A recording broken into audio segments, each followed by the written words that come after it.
sports. We are Blackmore. We are Sports Hub. On another beautiful night for baseball at the TED, the Braves look to finish up their short 4-game homestand with a win. Last night, the Marlins roughed up Mike Minor and took the first game of this 2-game series.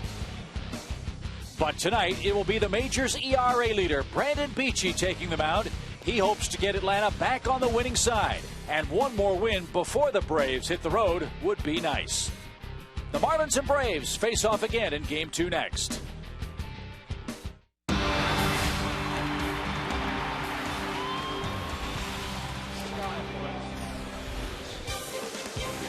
Once again, all roads lead to Turner Field, where this evening we wrap up this brief 4-game homestand with Game 2 of our series with our Eastern rivals from Miami. It's the Marlins and the Atlanta Braves. All year long, Braves baseball on Sports South is being presented by Academy Sports and Outdoors, the right stuff and the low price. Chipper Jones is back in the lineup. Tyler Pasternicki will hit 8th as Michael Bourne leads off. Jason Hayward had a good night at the plate last night, albeit in a Braves loss. Good evening, friends. Joe Simpson, Tom Glavine, Chip Carey. Time to even up the series with the Florida Marlins. And who better to take the ball than the man leading all of baseball in ERA, Braves right-hander Brandon Beachy. He's at the top of several different categories, Chip. He's pitching great and has from day one for the Atlanta Braves. And he's the subject of the SunTrust solid performance tonight. 4-1 in his 7 starts so far.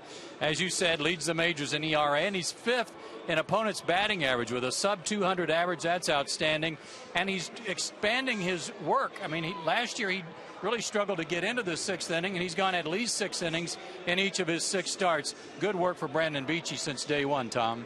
And for Brandon, it all starts with his mechanics. He's got great balance, not a lot of movement, which makes things very simple and makes him able to repeat pitches. He's using his fastball up in the zone to strike hitters out. He's following that up with a heavy slider that he's been able to get guys to chase out of the zone.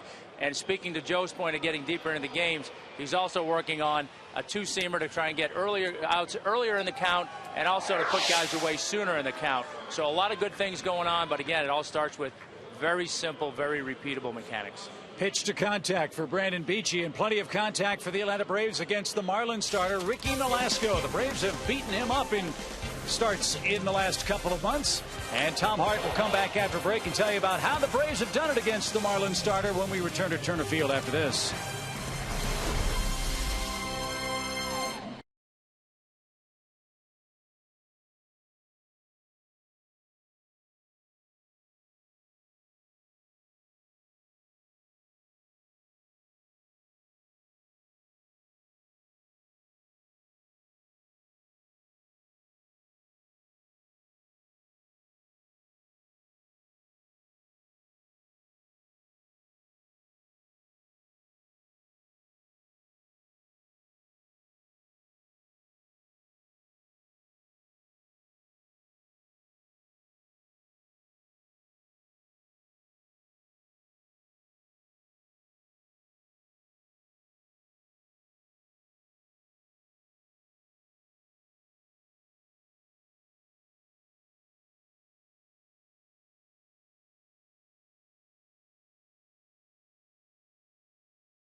by Delta Airlines, and by Toyota.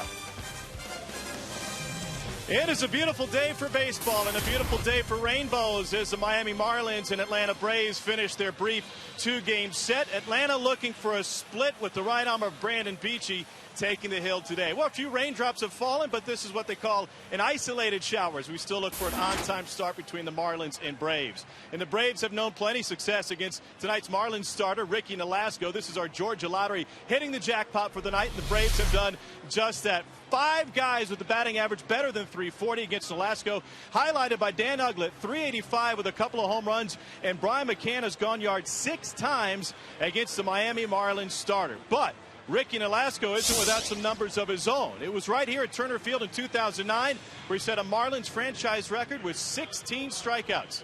2 starting pitchers, both 4-1 and both throwing the ball well, go head-to-head as Atlanta looks to even the series and dodge the drops. Should be a fun one tonight as Atlanta finishes up this homestand against the Fish.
By the Home Depot, by Jameson Inn, and by Checkers.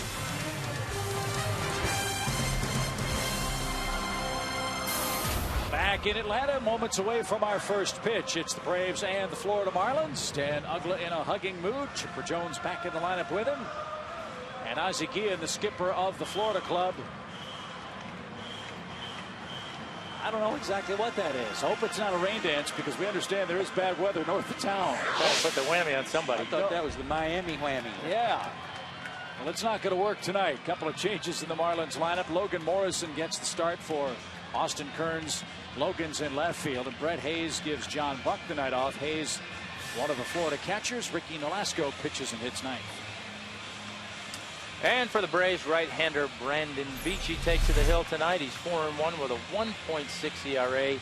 Done great work in his last 10 starts here at Turner Field, going 4-0 with a 3.03 ERA. Last loss at Turner Field, you see there, April 9th of 2011. So he's been pitching well this year, certainly over the last 10 starts here in Atlanta. So look for him to turn things around for the Braves tonight. And you can't blame him for wanting to be out there as often as he can because he's on a hot streak. His 4 keys to pitching success tonight. High five.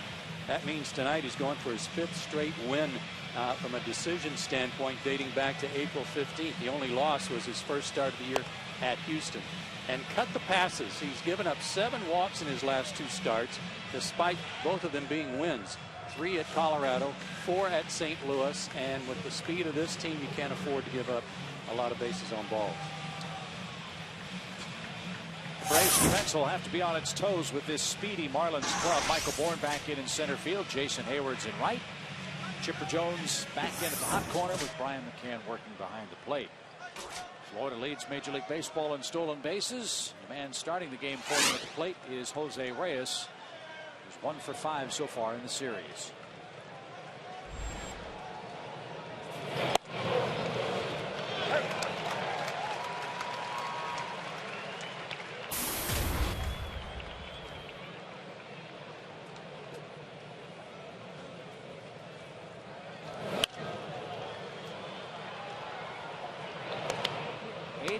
Degrees tonight as Beachy quickly ahead of Reyes. No balls, 2 strikes.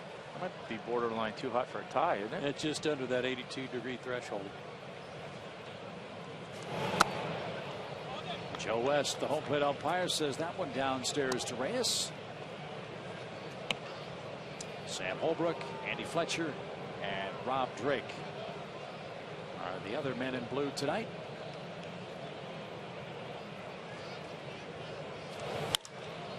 And in the air to left center field.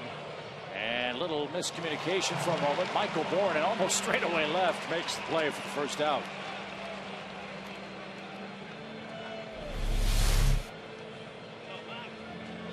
Martin, though, very careful to make sure that he was going to get there, like, just in case. Martin gave way and then realized, wait a minute, you're in left field over here. Let me catch it. Jason's even laughing at him over there. Here's Omar Infante. 3-hit night last night. Just haven't figured out a way to get Omar out the last 9 or 10 games he's played against his former club. He's swinging the bat well against the Braves.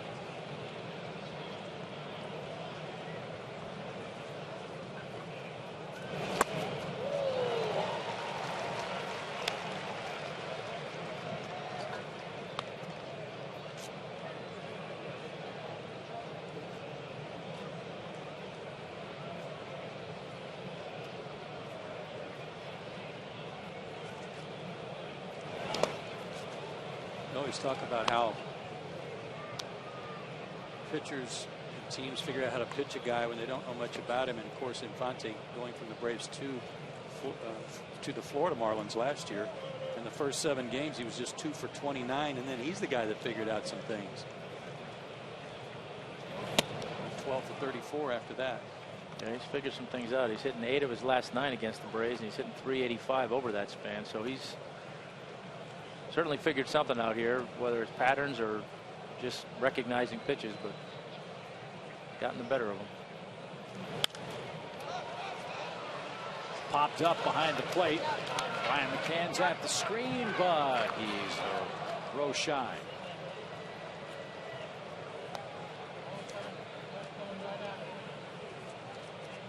Marlins as a club hitting just .240 as a team. That's 30 points lower than the Braves offense. I think it's safe to say if you look at the numbers of Infante here in the first 37 games, you can make the case he's been their best hitter since opening day 2012.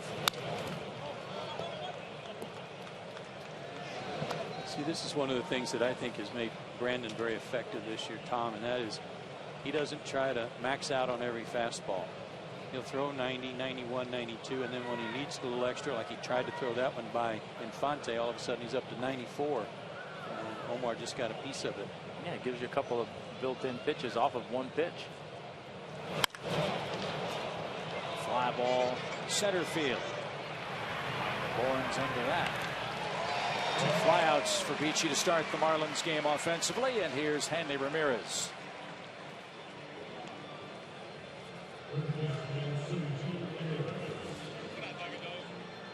Ramirez was 0 for 4 in the game last evening. He was, however, hit by a pitch in the 4th and scored on an Austin Kearns double, which led at the time 1-0. Florida scored 3 in the 4th to take a lead that they didn't relinquish. That's one, by the way. That's one for those of you keeping score at home.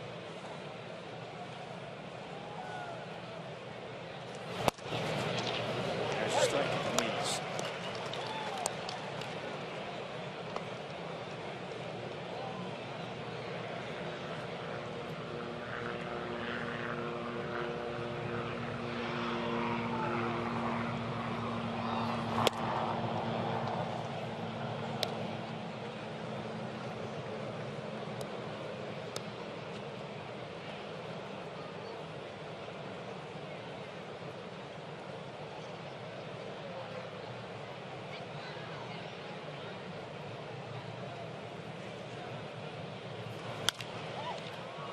Late swing by Hanley. 1 ball, 2 strikes.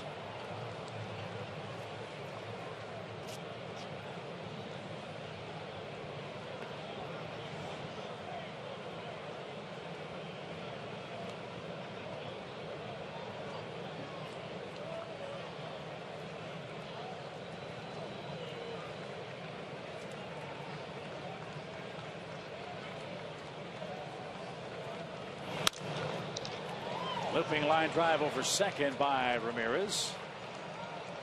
And he has the Marlins' first base hit.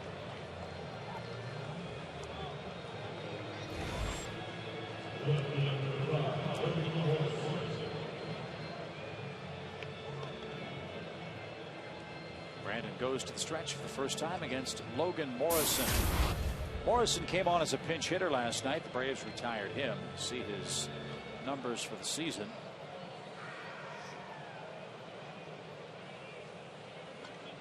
Austin Kearns started against Mike Minor last night. Now with a right-hander on the hill. Morrison's back in the starting lineup.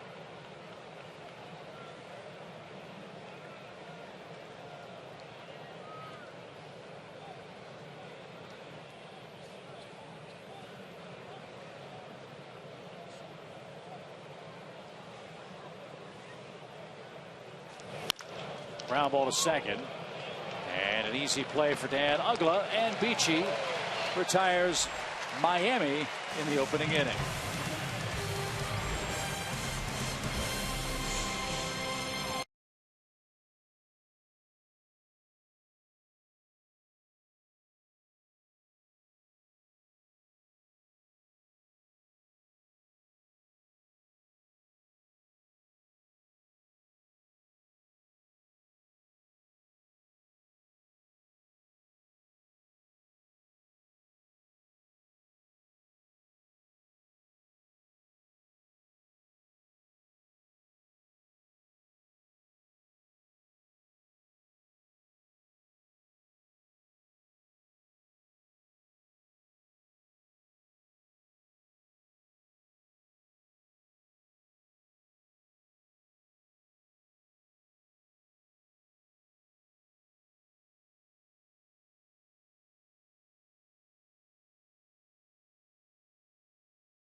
Behind the Washington Nationals. And Freddy Gonzalez has his standard lineup back in there. Michael Bourne got a night off last night. He leads off. Jason Hayward was robbed by Giancarlo Stanton of what would have been a game-tying hit last evening. And Tyler Pasternicki, who led off last night, back in there tonight at shortstop. But in game 2, he hits 8th. And for the Miami Marlins, Ricky Nolasco, right-hander, will make his 8th start of the year, 4-1 with a 3.65 ERA. Coming off his first loss of the year in his last outing against the Mets, going 4 2/3 and giving up 6 runs in that start. So a side note for Ricky, with a win tonight, if he's able to do so, would become the winningest pitcher in Marlins history.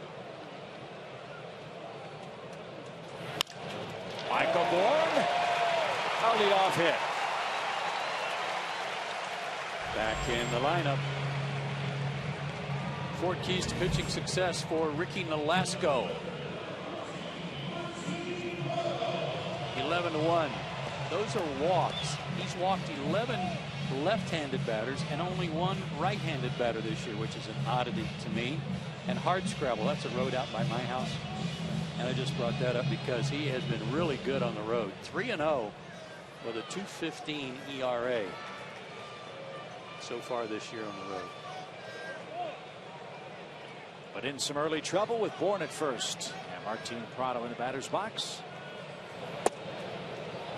And that's in for a strike call. Here are the splits for you with respect to that road start for him. 4 outings on the road and 3 at home. Very high ERA at the New Marlins Park. But the Braves, he's had his day against Atlanta, but it doesn't come too often. He's 5-7 lifetime against the Braves, but a lot of homers, and there are guys in the lineup that really like hitting off of it. Fouled away by Prado. Safe to say Martin's one of those guys. He's 11 for 31 lifetime against Ricky Nolasco. And coming off a 3 for 4 night in game 1 of the series. 18 homers in 20 games and 51 extra base hits. That's a lot. That's a lot. A lot of guys running around there.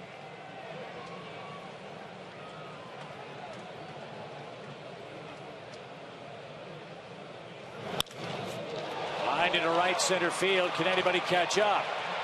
It's off the glove of Bonifacio and onto the warning track. Bourne on his way to third is going to be green lighted. Prado on his way to third, and the Braves have scored first.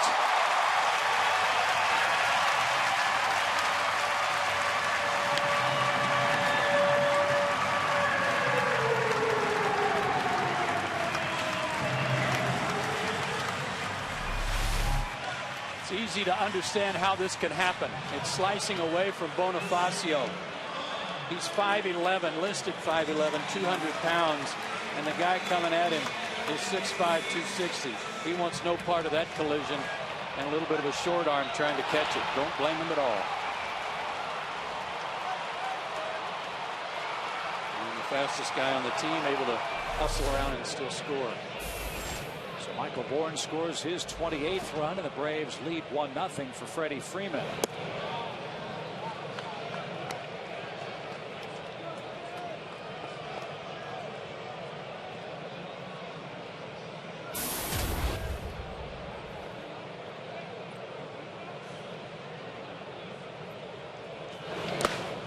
Joe, you make a great point about the freight train that is Giancarlo Stanton. Look at the eyes of Bonifacio. He had his glove out there in case the ball found it. But right there, he wanted to see where Stanton was.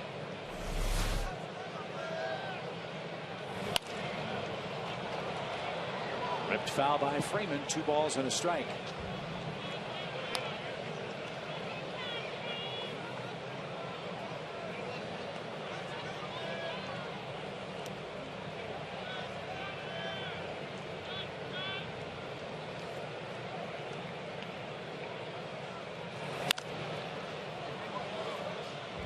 It's 2-2. New contacts for Freddy Freeman. Remember, he missed a game on this homestand with the scratched corneas.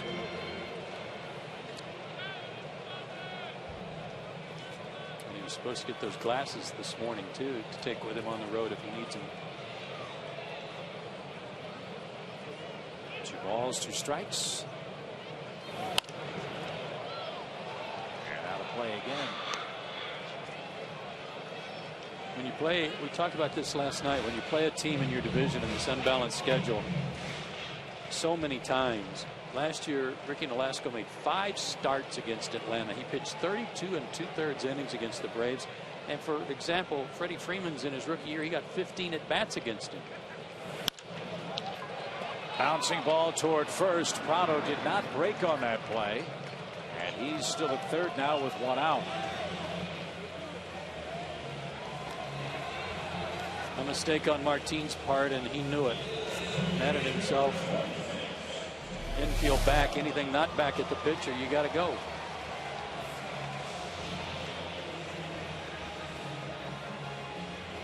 Grove. Not sure why he hesitated, but he knew he should have kept going. So Dan Uggla becomes the key man in the inning. Runner at third. One out, 1-0 Braves. Uggla faces a drawn-in infield. And Velasco jumps ahead with strike one.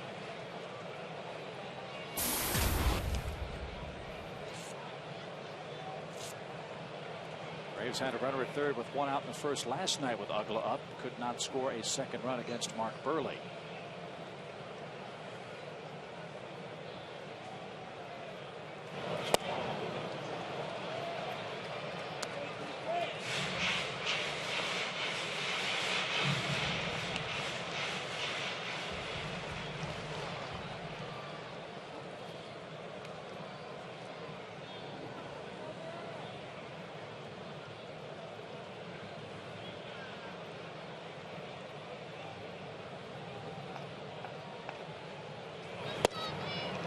Improve in a category the way the Braves have with a runner at third and less than 2 outs. It bears repeating how last year they were last in the major leagues in RBIs in this situation, and right now they're first and could have and should have added to it here tonight.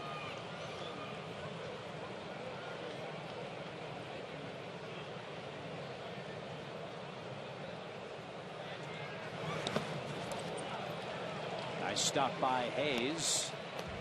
Count 2 balls, 2 strikes. I think that drawn in infield early here, obviously in the first inning, I think it gives you an indication too of the respect that Ozzie and the Marlins staff has for the work that Brandon Beachy has done this year, and they don't want to let this thing get too far out in front of them. I know this: if they keep throwing Dan slow breaking balls, I don't really want to be Ramirez or Reyes having to defend myself if he pulls one of them.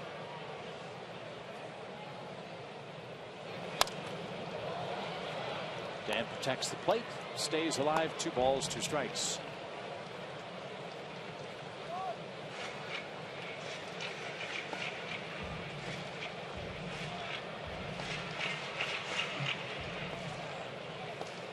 They think he's thrown anything but breaking stuff, off speed stuff so far. Might take a shot here sooner or later with a fastball in or up. Another one into the seats foul. So now that's where he's got a decision to make as a pitcher. He's throwing them all breaking balls. Try to throw him a fastball in to either get him off the plate to go back to the breaking ball, or maybe get a take and a strike 3, but he didn't get it in. So now in your mind you're thinking, well, I didn't get it in there. Do I double up and get it in this time, or was it enough to go back to the breaking ball?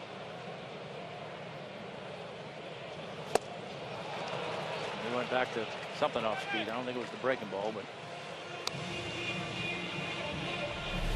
And he strikes out Uggla for the second out. Well, this happened last night. I mean, it's almost like deja vu all over again. Braves got a single from Pasternicki, a double from Prado, a ground out, got 1 run in, and Uggla had a runner at third and only 1 out. Struck out in the first inning last night.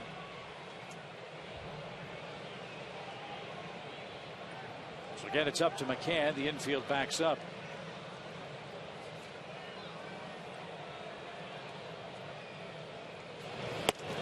They have strong reason to like this matchup in Braves country. Brian McCann, 16 career hits and 47 at bats against Nolasco with an astounding 6 home runs.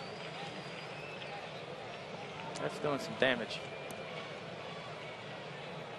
And trust me, Nolasco knows about it too.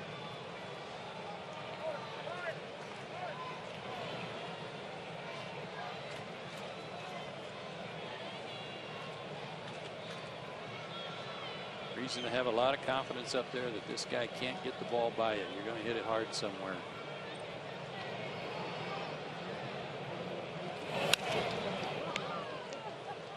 Right on that fastball. You mentioned his last start was his first, or last outing was his first loss, Tom. Didn't get out of the 5th inning against the Mets, but his previous 3, at least 7 innings in all of those, and didn't give up more than 2 runs in those 3 starts. But had a hard time, I'm told, pitching to lefties in that game against the Mets.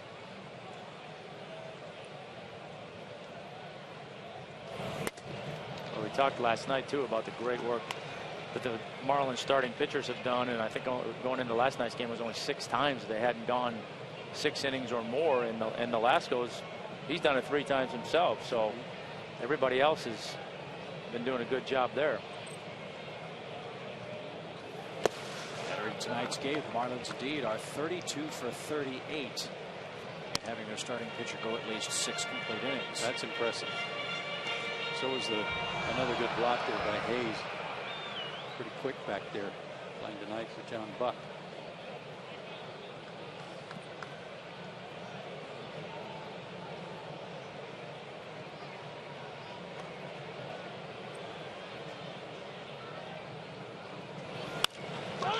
McCann rolls to second. Infante bobbles, but has time with the catcher running. And that retires the side. Martin Prado hesitated on Freddy Freeman's ground ball. Couldn't score the second run, but he did bring home Michael Bourne. Braves lead by 1 at the end of 1.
Freddy Freeman at the plate did not have any glasses on, but he goes to the defensive side and he's got his specs on.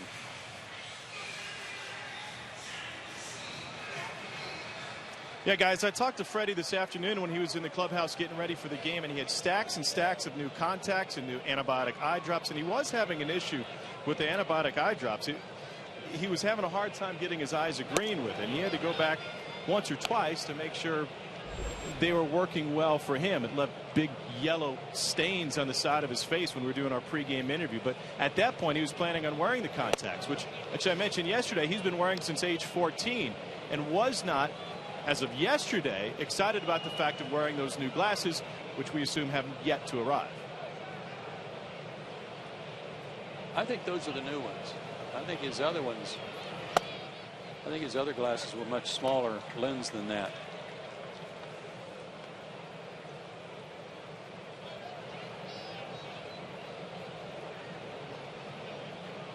You can see he's still struggling with his eyesight as Stanton digs in and hits a topper over the mound. And Ugler to take care of the Miami right fielder for first out of the second inning. And guys, another challenge for Freddie is going to come tomorrow night. Going down to Tropicana Field and playing indoors with all the different sight lines and a very good pitching staff as we begin interleague play tomorrow. Yeah, it's going to be another, like you said, another challenge for him, another adjustment he's going to have to make. But, you know, look, hopefully he'll get through the contact issue and find something that's comfortable for him. But you know, if not, probably not a bad idea, at least in batting practice and things of that nature, to wear those glasses and be comfortable with them in the event you find yourself having to wear them. Here's Gabby Sanchez. Remember when Brian McCann had his vision issues, he went through all kinds of different options, different contact lenses. He had the thing across his mask. He wore the old-fashioned mask. Tried the glasses under the mask as well. Love that pitch. Just easy, slow, over the top curveball. It's a beauty.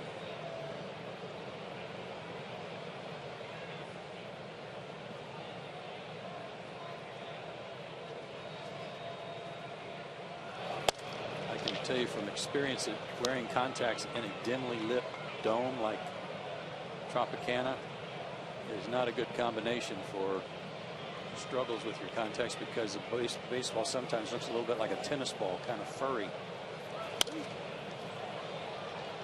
So hopefully it'll all be squared away by tomorrow night at the latest. But again, from experience, my son's scratched eye about 3 weeks ago. It took a full 3 days at least for him to get his contacts back in there and feel comfortable. And as great an athlete as Gabe is, he wasn't trying to hit 95-mile-an-hour fastballs, right? No, world's greatest leisure sport athlete, but no, not trying to hit major league heaters. 2-2. Another chance at second. Beachy getting the ball on the ground now. That's 3 straight chances for Dan Ugla, who's handled them flawlessly. 2 outs for Bonifacio.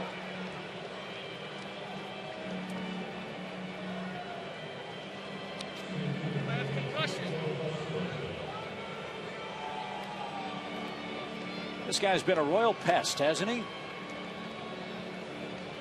That he has.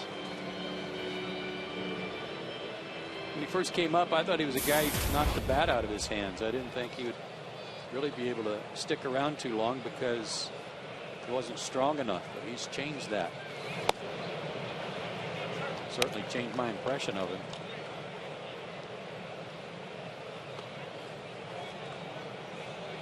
Well, Ozzie Guillen, the Miami manager, has tinkered with his lineup somewhat. Bonifacion's done a really good job hitting in the 7th spot in this batting order.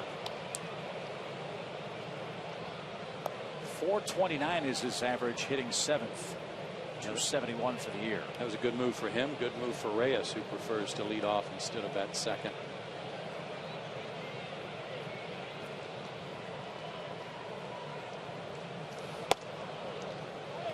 One ball, 2 strikes.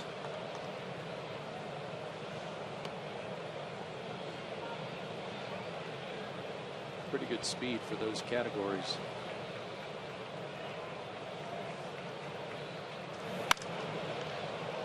And the other impressive thing about that 20 stolen base mark is he's been caught 0 times.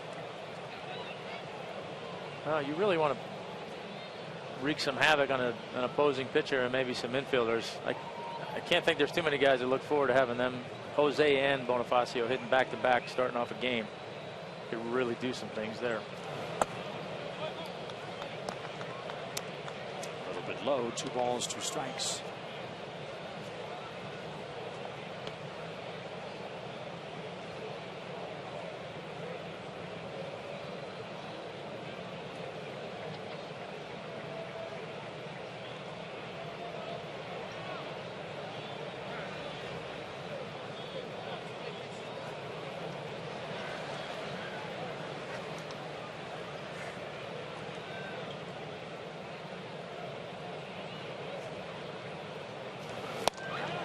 Beachy with an off-speed pitch takes care of Bonifacio. That's his first strikeout.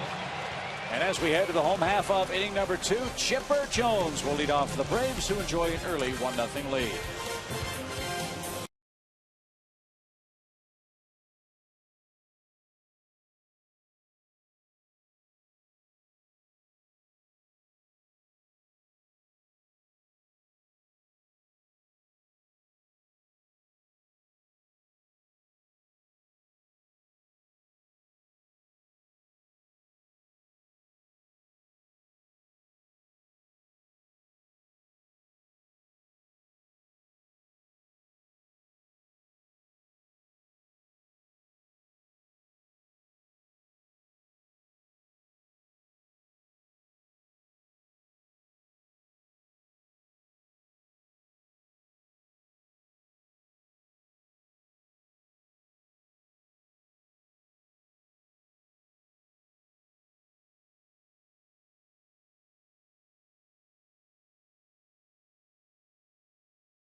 As we head to the second inning, Chipper Jones, Jason Hayward, and Tyler Pasternicki coming up.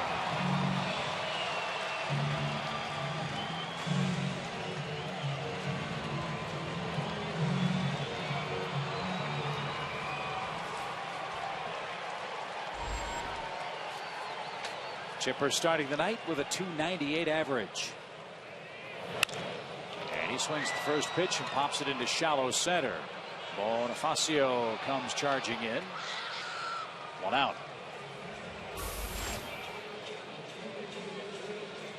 Right now the wind at the ballpark blowing from the right field corner to the left field corner. As we look toward downtown, the skies are darkening. Yeah, I guess there's a little weather out north of town. Good thing we're not playing there. Exactly. We're not playing out at Hardscrabble Road. Yeah. Here's Jason.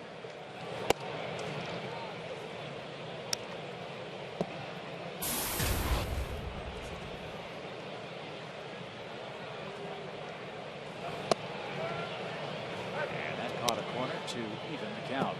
Tough luck 0 for 4 last night for Hayward. Everybody in the ballpark thought that he tied the game in the 4th inning. Braves had runners at second and third base, and he hit a sinking line drive that Giancarlo Stanton somehow caught. Even Stanton was proud of this one. After he got up, he was feeling good about it. Popped up toward third. Brown, Hanley Ramirez. 2 outs. Well, we got a second. Get well wish to Emily Harkins home after recovering from some surgery. Hope you're feeling better, Emily, and enjoying the game.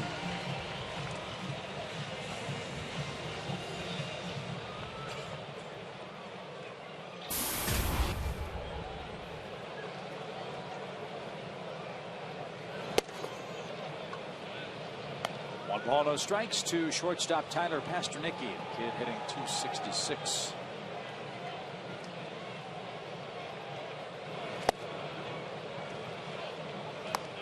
He led off last night's game with a single and scored on Freddy Freeman's ground out.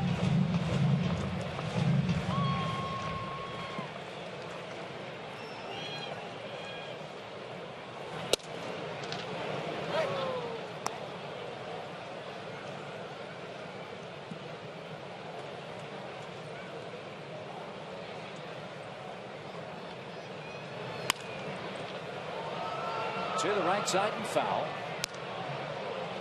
Still 1-2. That's a hard pitch to do that with. You're trying to guard the plate, and he throws you a big curveball or breaking ball inside, and you're still trying to take it to right field. And then he lines one over short. Yeah, don't do it twice in a row. Nice job by Tyler. Target was away, though. He missed where he wanted it. That was the old cement mixer there. So the Braves up to their old tricks against Ricky Nolasco. Already 3 hits. And a 1-0 lead. And that base hit by Tyler clears the pitcher. Brandon Beachy's up with 2 outs.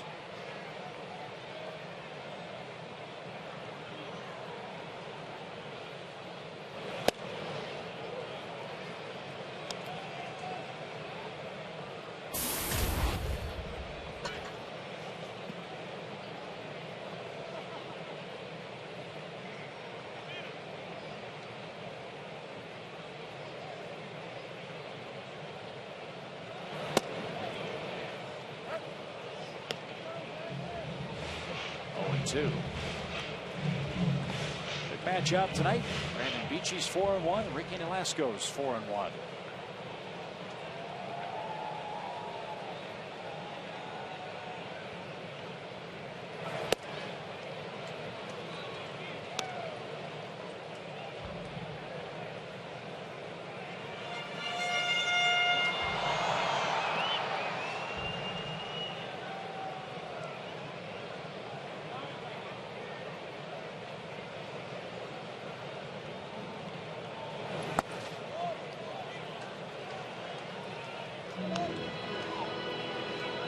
Nolasco's got all the pitches, fastball, curveball, slider, change. The slider to me, Tom, is one that's kind of a sweeper. It's not a real hard, sharp, darting slider. Yeah, it's more of the slurvy type combination curveball slider.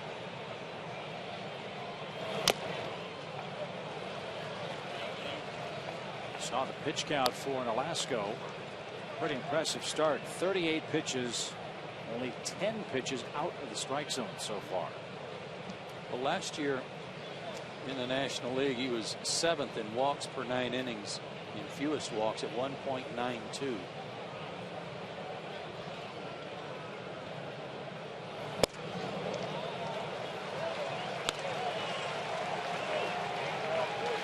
Now it's a full count with red-hot Michael Bourne on deck. Michael already has a hit and a run scored tonight. Sanchez plays behind Pasternicki at first, so he'll get a big jump. There he goes. And Beachy is called out on strikes. Hayes knew it before Joe West called it. And Beachy and the Braves are out of luck in inning number 2. 1-0 Atlanta. Hayes, Nolasco, and Jose Reyes coming up.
Leads the Marlins by a 1-0 score. This Sunday, get a look inside the Ole Miss football program led by first-year head coach Hugh Freeze.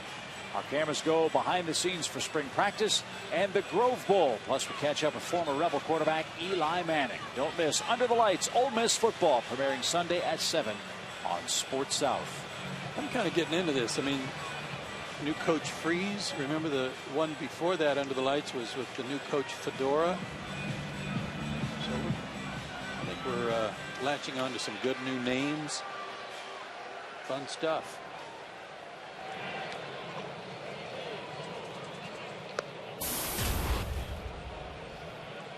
I wonder if Coach Fedora wears a fedora or a visor when he's on the sideline. No, we'll have to watch the Under the Lights show to find out. Yeah. Brett Hayes fouls one straight back. 0-1 to the Miami catcher. Hayes 273, no homers or RBIs yet.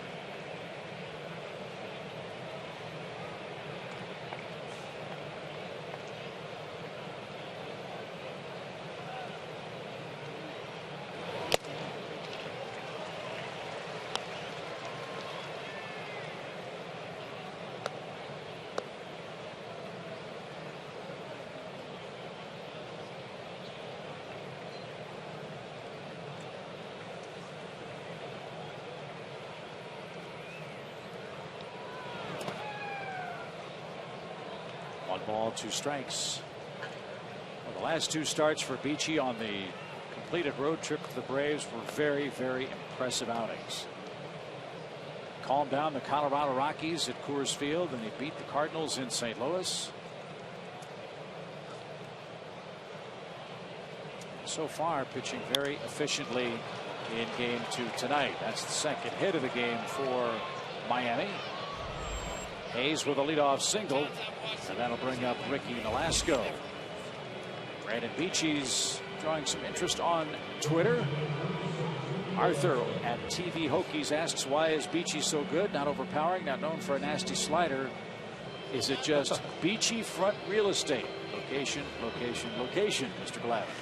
Well, that's certainly part of it. Well, like we said in the open, his mechanics first and foremost. They're simple, not a lot of movement parts, so he can repeat his pitches. But you know, the thing that's making him so good right now is his confidence, and he's confident because he's pitching off of his fastball and he's filling the strike zone with it. And when he's able to establish that he can throw his fastball in, out, up, down, it's awful hard for a hitter to cover all those. And then when you mix in what is not maybe a nasty slider, but a pretty good one, it becomes real good when a hitter's trying to protect against 92 in 4 different zones. Nolasco fouled off his first bunt try. As a young pitcher, did you come to the major leagues? You didn't throw 94, 95, but did you think about striking guys out, or are you just thinking about getting outs? No, I was just trying to get outs and get to the next inning and survive as long as I could. I mean, these guys are so much more polished than I was at their age. There's the bunt. Freeman's got a good arm, and the throw to second is going to be in time. And Pasternicki's throw ends up in the right field corner. Nolasco on his way to second. Braves wanted some kind of interference play, but won't get it as the throw ricochets off Hayes and allows Nolasco to reach second base with 1 out.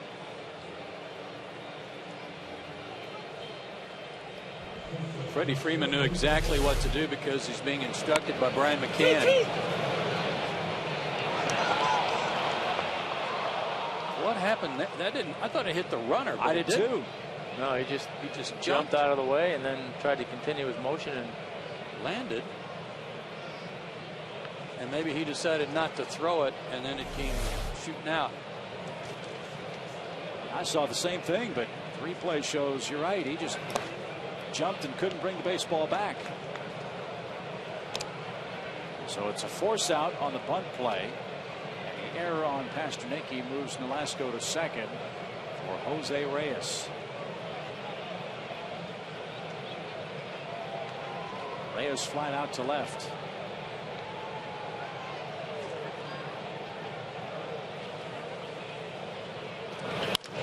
Now he'll ground to second. Pitcher to third, 2 outs.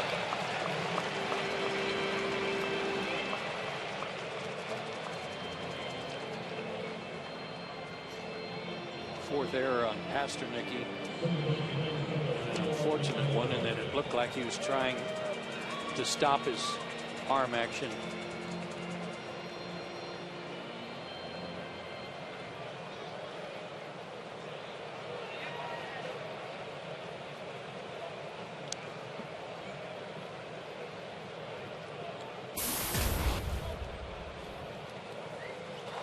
Matthew Kaminsky, the Braves organist, playing the Brahms lullaby for Omar Infante in the Miami third.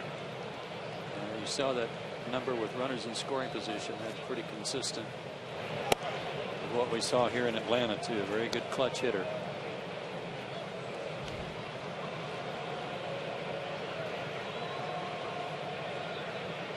Only Ramirez and Stanton have more RBIs than Infante in tonight's Marlins lineup. And he's ahead 1 ball, no strikes.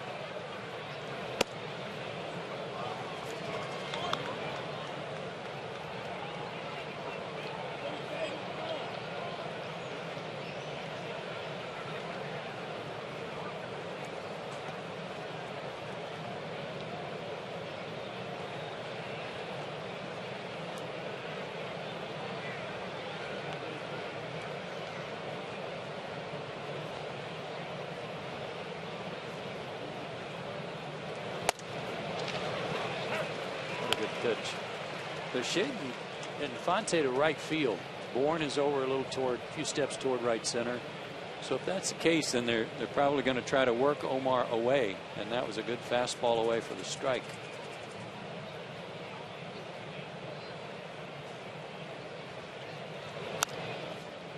Backward swing, 2 balls, 2 strikes. Changeup.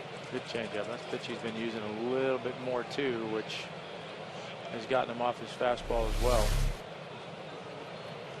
Nice down in the zone and commit to the fastball, and just can't do anything with it.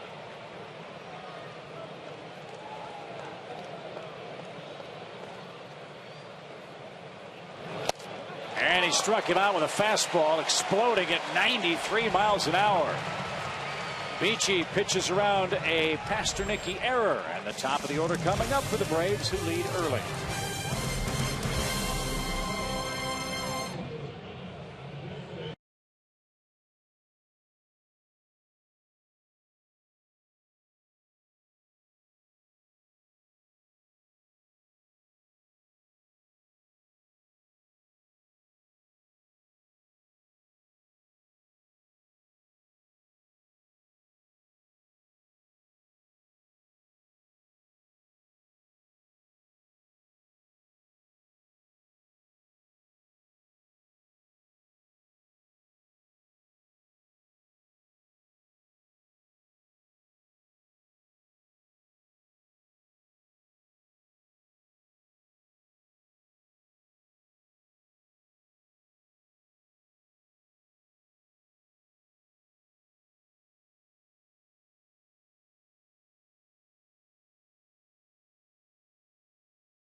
Miami Marlins by a 1-0 score. Miami's new manager, Isaac Ian, knows his coaching staff well, and nobody's happier for the success of this Braves offense than his former coach, Greg Walker. Is anybody in Earth is more happy for Greg Walker and Scott Fletcher besides their family and their wife and me? You never seen him around the clubhouse. You never see him around the coach's room. He's always in the cage, always working with people. I just talked to Chipper about thank you to treat these men the way they treat them. I guess there might be a group of guys that are happier than Ozzie. That would be the Braves hitters, many of whom are having fantastic seasons thus far. Chip? You're right, Tom. In fact, the Braves hitting .270 as a club in the early months of 2012. And Greg Walker, indeed, Joe and Tom, getting rave reviews from the Braves hitters. On base percentage especially. 14th out of 16 teams in the National League last year. 3rd right now. That's only going to get better because of the work this guy's doing right here, Michael Bourne and Prado, and what they're doing to get on base. But everybody's just got better at bats. And one of the words that Greg uses over and over again is battle. These guys battle you. Battle and plan. They seem to have a game plan each and every day, and it's different each and every day depending on who they're facing, and they seem to be sticking to those game plans. Greg also said he's never seen a team, a group of guys that like each other more than this group of Atlanta Braves too. Now they pull for one another. 2 balls, 2 strikes to Michael. And that one up the middle. Infante, good backhanded play, close play. But Michael Bourne is the first out.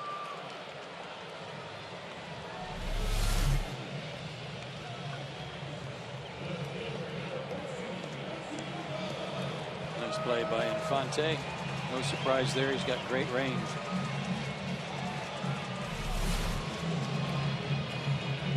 And Sam Holbrook, the first base umpire, good job of avoiding the flying helmet. As Michael kicked it on his way to the first base bag. And a strike to Martin Prado. 9-game hitting streak for Martin. He doubled home, Bourne in the Braves first. They call it a triple. I beg your pardon. Triple for Prado. Good thing you do that thing in pencil.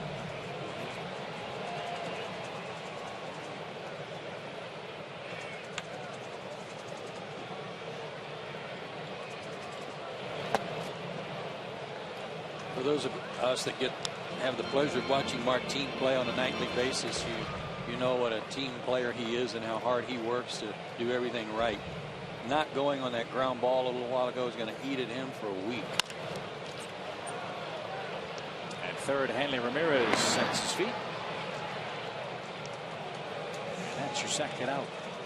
June 16th is Braves Family Field Day presented by Publix. Participate in a clinic hosted by Braves players. Have lunch and take a behind-the-scenes tour of Turner Field. Family and individual packages are available, so visit Braves.com/Field Day or call 404-494-1020 to register today.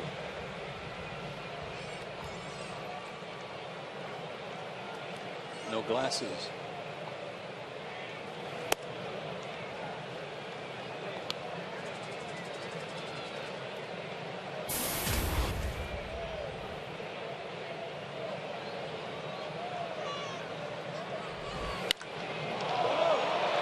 High fly ball hit deep to right. No glasses. No problem. Home run.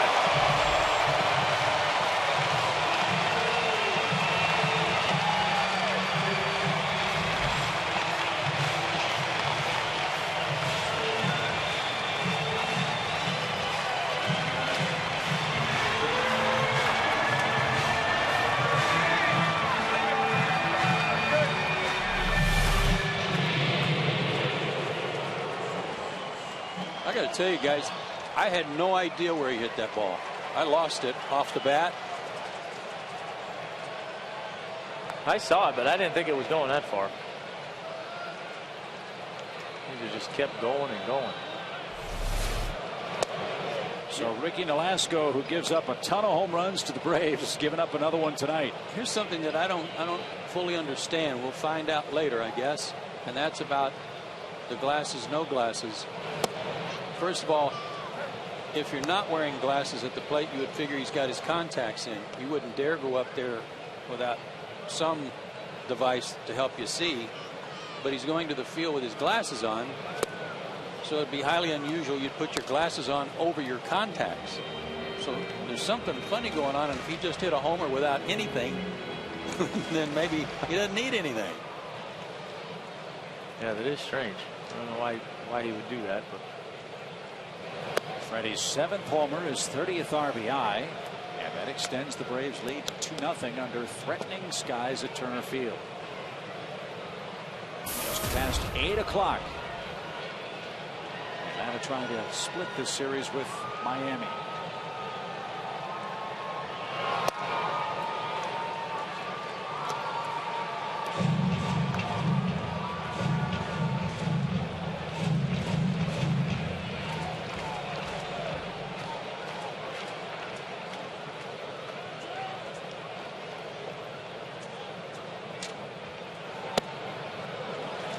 Uglo walks with 2 outs. After Freeman's home run, here's his reception in the Braves dugout. David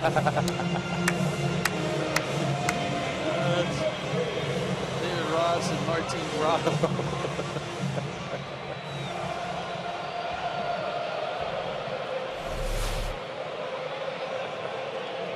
That's like that day that Chipper came back for the first time and hit a base hit his first time up and a homer his next time up. It just can't explain it.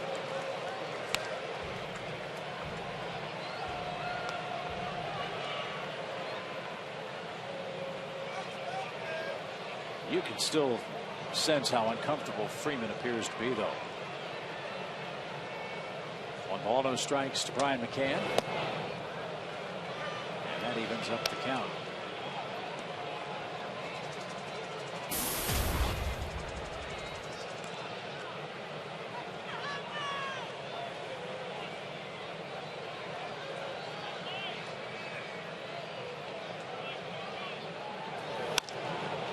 In the air to left. Long run, Logan Morrison. Still charging. Can't get it. It's a fair ball and headed for the corner.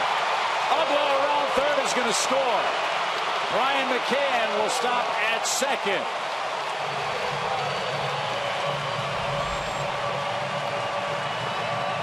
And his bats are starting to heat up. It's 3-0.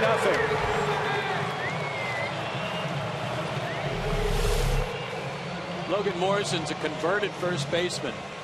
And there are times to dive for the ball, and there's times to save it for another time. Unless you're sure you're going to catch it, okay. But he didn't even get leather on that. With a runner at first and 2 out, who's running on the plate, you got to keep that ball in front of you. And he did the Braves a favor. A homer, a walk, and a double after 2 quick outs in this 3rd inning. Brings up Chipper. And he strokes one to right. But right at Stanton, who makes the play to retire the side.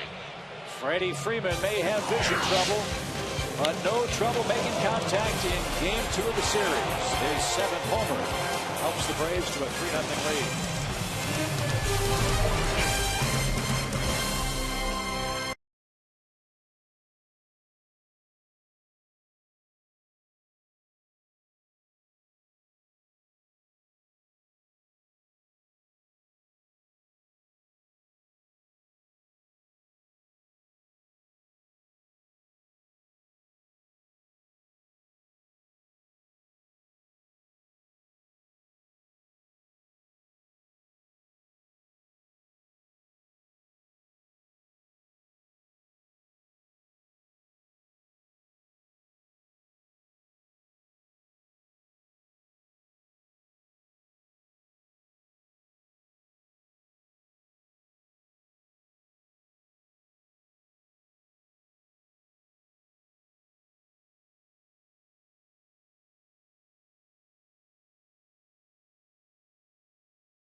All A's so far tonight, which is a great sign. Brandon Beachy off to a great start. Martin Prado with an RBI triple to start off the scoring.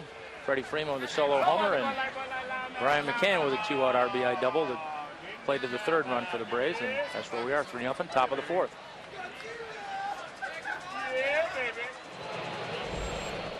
Hanley Ramirez leads things off. And looks at a ball high. Ramirez picked up the first Miami hit, a 2-out single.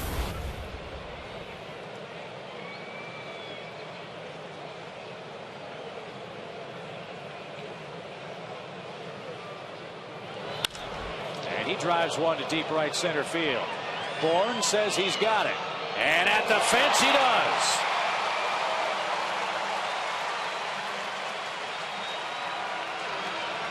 Wind might have held that one up, guys.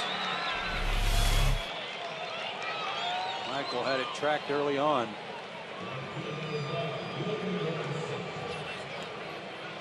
I think that's the toughest spot in this ballpark to hit a home run. Deep right center here, and for Ramirez to go opposite field like that, he hit that ball a ton. Especially for an opposite field home run, you got to really get into one to get it to go there. Here's Morrison. Logan takes the ball high. 1 ball, no strikes.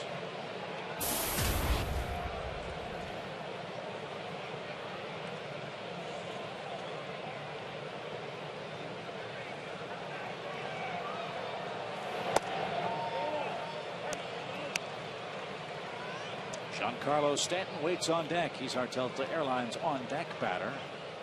And he's been very destructive in his last 9 against Braves pitching.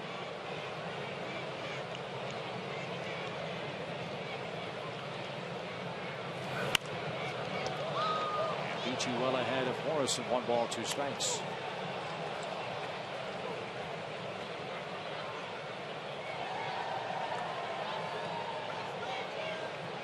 Pretty good young duo of Morrison and Stanton in the middle of this Marlins lineup.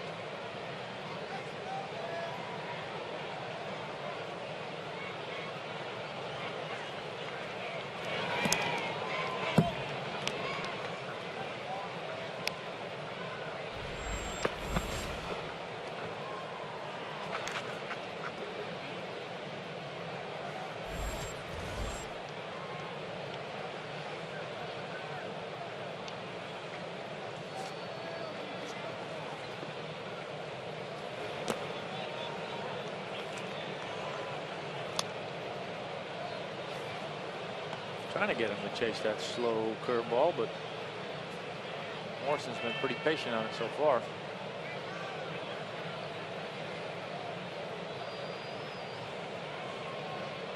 Morrison just 24 years of age, Stanton 22. That one's fouled off McCann's glove, still a full count.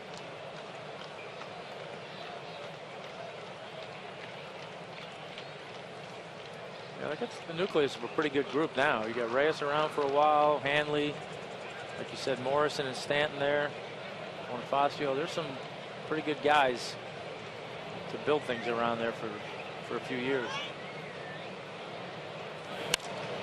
High pop into straightaway left, and Martin Prado camps out.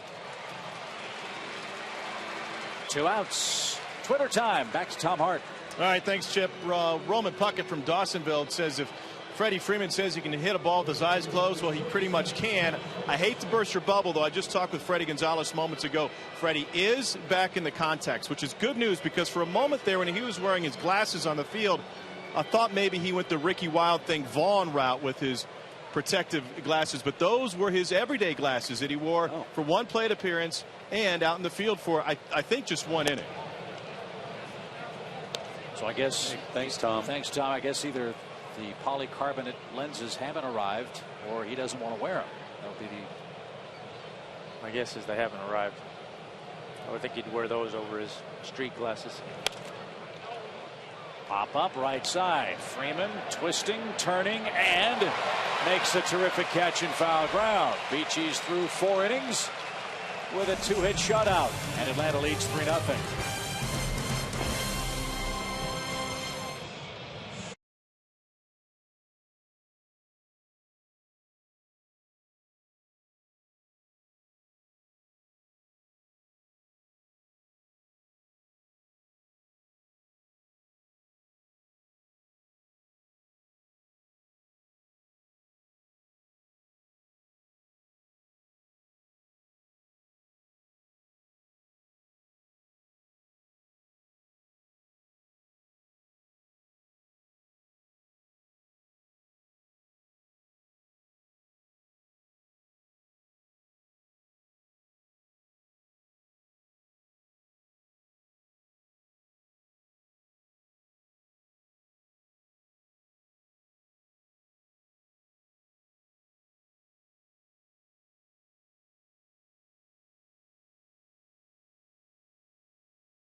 Beautiful sunset on the left, but just west of the ballpark, it is coming down in pretty good shape.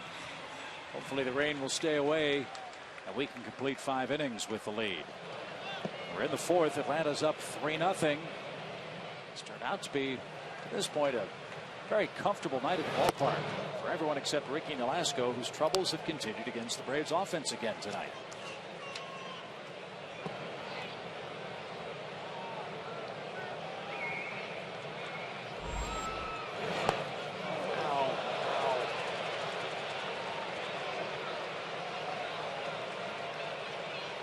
getting hit is one thing, but if you've kind of stiffened your legs to scoot back and they're locked and then you get hit, there's no give.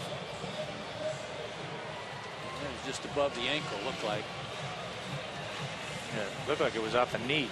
That wouldn't be good. Yeah, that's what I was afraid of.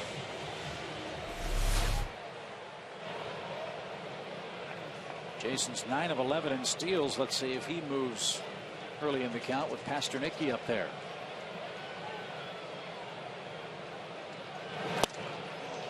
Strike one.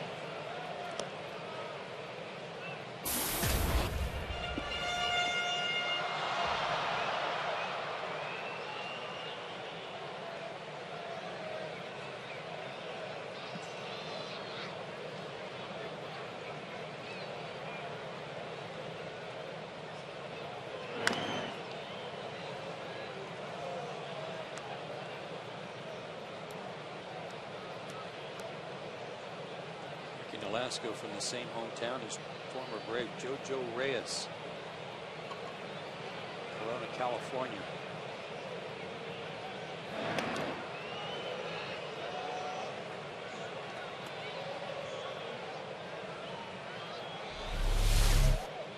Big lead for Jason. Maybe he was going, Chip. He's back out there again with a 1-strike count on Pasternicki. Delay. Throw to second. And Hayward tried the swimmer's move but is thrown out.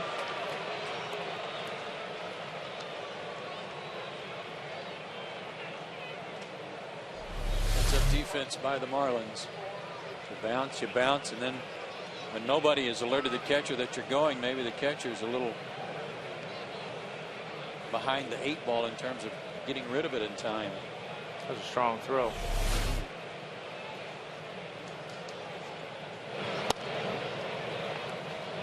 So Jason's thrown out 2-4.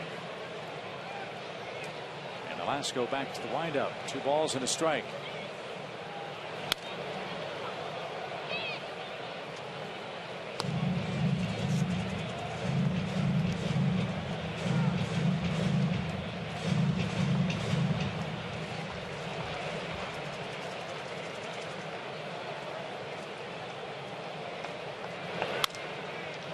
Little flare into shallow right. Stanton can't get there. 2-hit night for Tyler, and Brandon Beachy bats. Have you tried Game Connect yet? Well, it's time to try it out and get the full Braves game experience. Track live stats as they happen and join the conversation for the biggest moments of the game. It's all on Game Connect on FoxSportsSouth.com.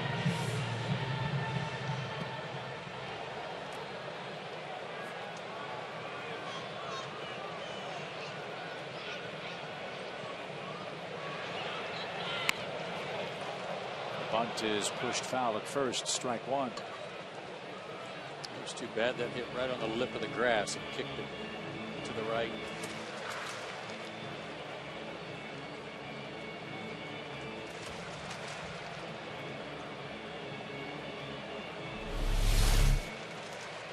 Took it right there and shoot right.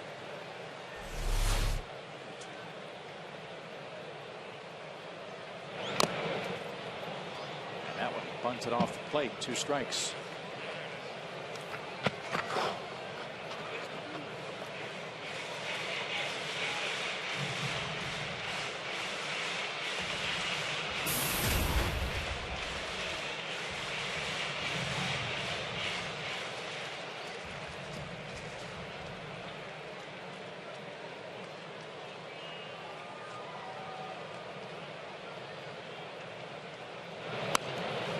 With 2 strikes, Beachy gets the bunt down.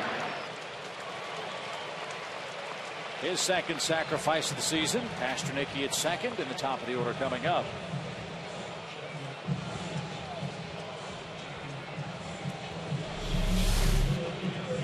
Nice job.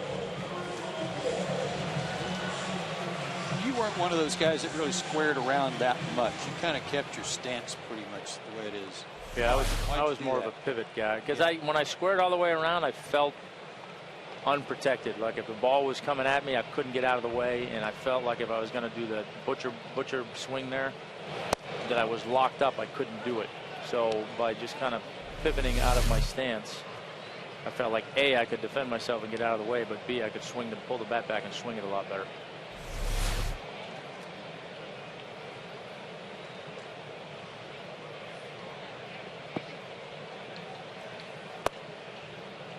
Low and away to Michael Bourne, who's 1 for 2 and a run scored tonight.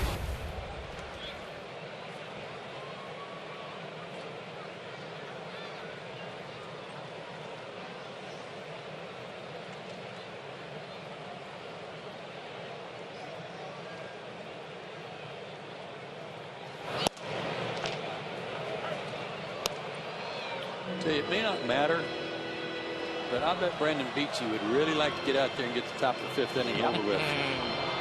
Starting to see some lightning flashing around downtown. Very dark skies west of downtown.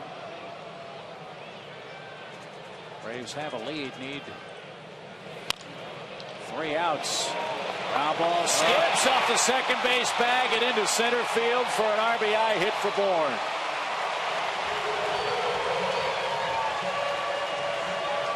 When you're going good, the baseball gods are smiling. And they are smiling indeed for Michael Bourne. His 11th RBI. Look like I got it, you take it. Neither one able to dive and knock it down, which is what you want to do defensively here to save a run. Yeah, even with that little bit of a bad skip right there, neither one of those guys looked like they were getting in a position to knock it down and keep it on the infield. Looked like neither one of them really wanted it. 4-0 Atlanta.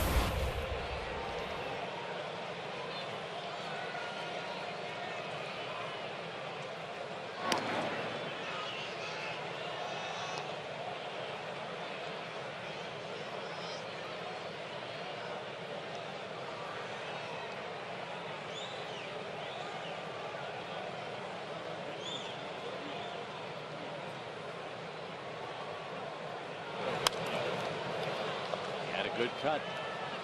Now the wind's starting to shift. Instead of blowing from the right field corner to the left field corner, it's starting to blow straight in.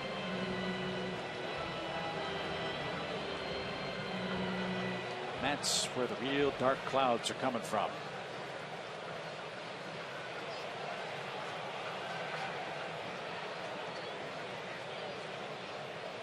Bourne's running. Pitch out. Tough pitch to handle. And the throw is short, hops at second.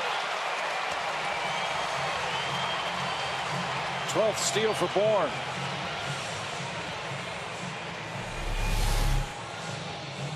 And on a pitch out, but not a good pitch out, as Hayes had to reach down to kind of backhand the catch, and then a short hop throw.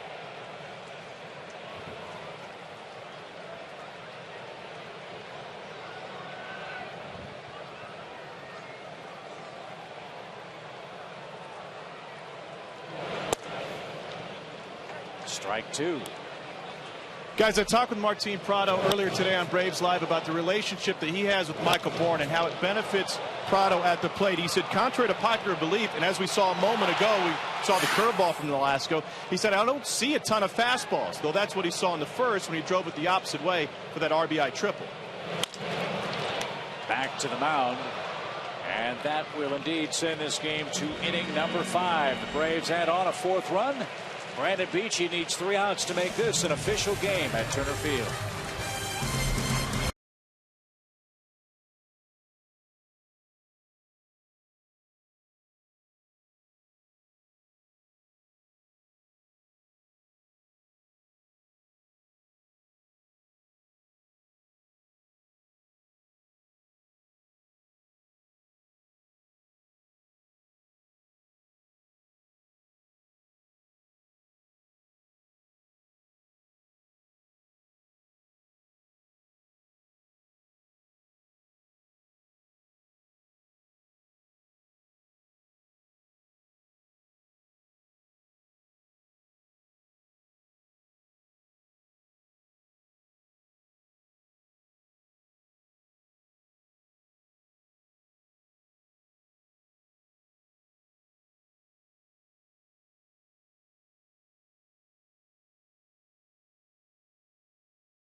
our McDonald's fan of the game.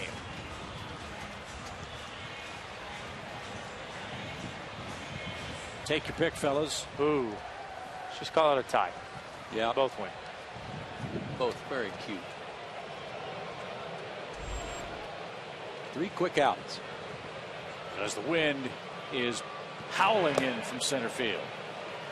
Yeah, the mistake you don't want to make right here if you're Brandon is to get out here and try to get in a hurry. Try and beat the rain. You get yourself out of rhythm, out of sync. You start making mistakes, and the next thing you know, not only do you not beat the rain, but you have a long inning going. He's got the bottom part of the Miami batting order. Sanchez, Bonifacio, and Hayes. Then the pitcher's spot is due. More importantly, a 4-0 lead. Well, if anybody hits the ball in the air to center field, it's going to take a cannon to get one out of here.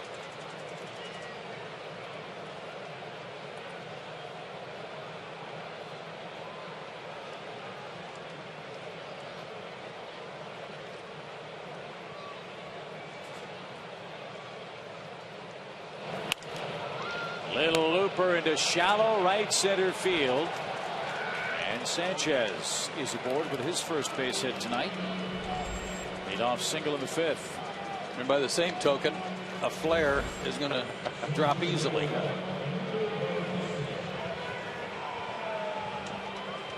Fans learn why the Braves Museum and Hall of Fame was just named the #1 ballpark museum in baseball by Ballpark Digest. See more than 700 artifacts and photographs before taking a guided tour of Turner Field. For more information, call 404-614-2311 today.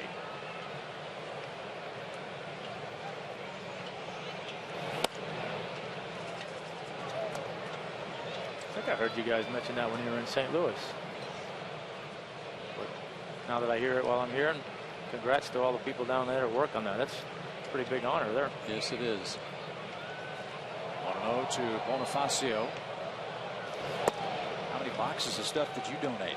I got a few things in there. I think I still have a Silver Slugger in there. Notice how he always goes to like the athletic awards. Yeah. I'd give him a Gold Glove if I had one, but never got one of those. You were worthy. Yeah, I had another guy in front of me that kind of hogged him every year.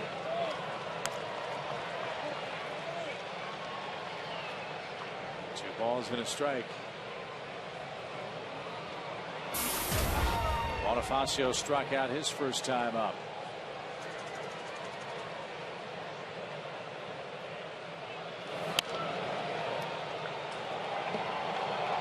Beachy battles back to an even count. Bottom of the 8 o'clock hour in Atlanta. Braves scored a single run in the first, 2 in the third, 1 more in the fourth. Brandon Beachy's allowed just 3 Miami hits.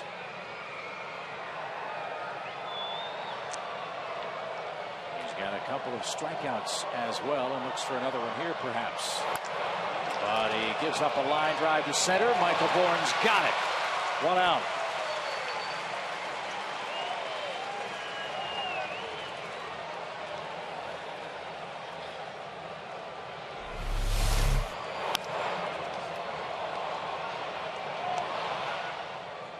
Michael Bourne can win you ball games a lot of ways, like we were talking about Stanton and his catch last night and the things he can do to help you win games. Michael Bourne, talented in that respect too.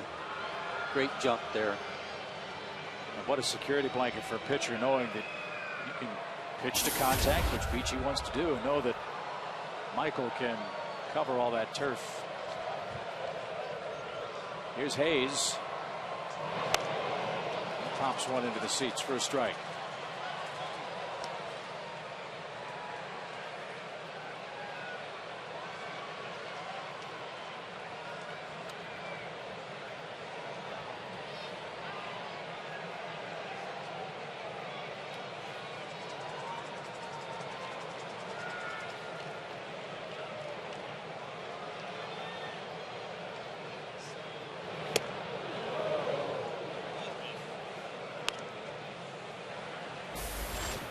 Godin starts loosening the Marlins pen with Velasco's spot.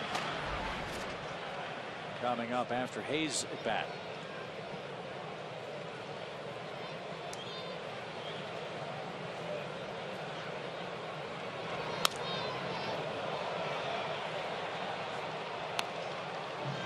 One ball, 2 strikes.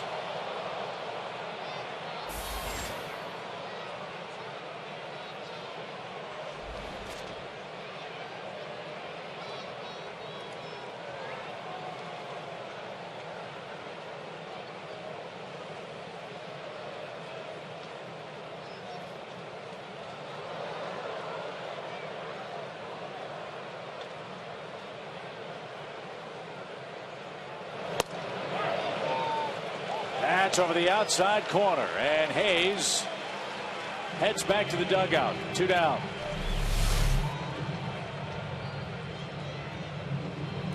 That's just hitting your spot right there. I don't know if Hayes thought it was a ball or just guessed wrong, but that was a perfect pitch. He stood there for a second like he forgot what the count was. Yeah. Like that was only strike 2.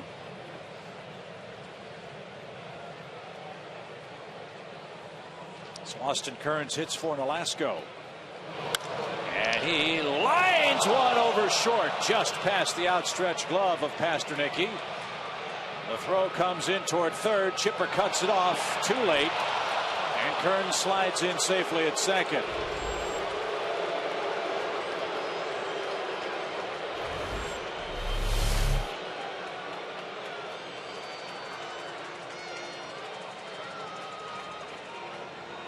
Just out of the reach of Pasternicki to his left, and Martin, an ill-advised throw back to third base. He had no play there after the ball got over Tyler's head, and that allowed Kearns to get into scoring position too. Reyes is 0 for 2. 2 on, 2 out.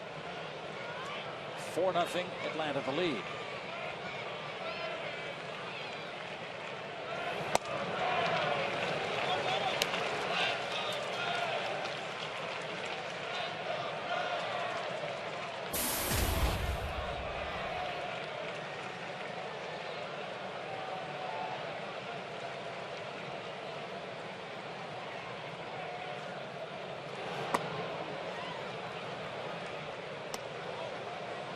Marlins came into this series struggling with runners in scoring position. At least they've moved up a notch at 13th, and 2 outs runners in scoring position, still last in the league.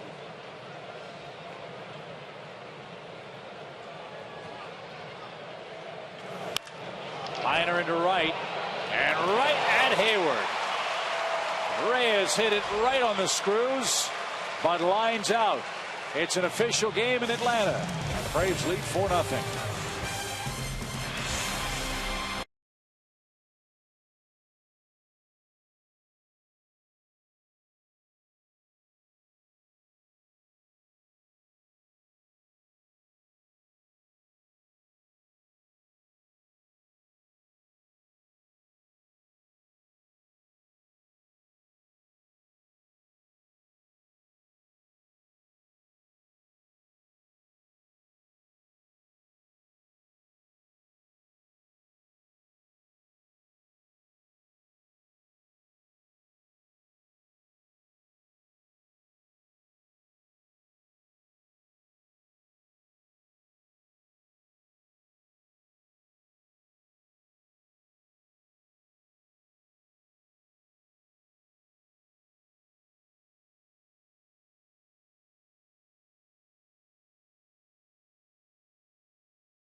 5. Now it's time for the Coors Light Cold Hard Blast. Freddie Freeman's solo home run. Deep drive into the right field bleachers. And that's your today's Coors Light Cold Hard Blast, brought to you by Frost Brewed Coors Light. And what's so amazing about that home run, all the vision problems we've talked about in this series for Freddie Freeman, he played an inning of defense with his regular glasses, not the sports-specific glasses, but just the regular glasses he wears around town. Took those glasses off and then came to the plate and hit the home run.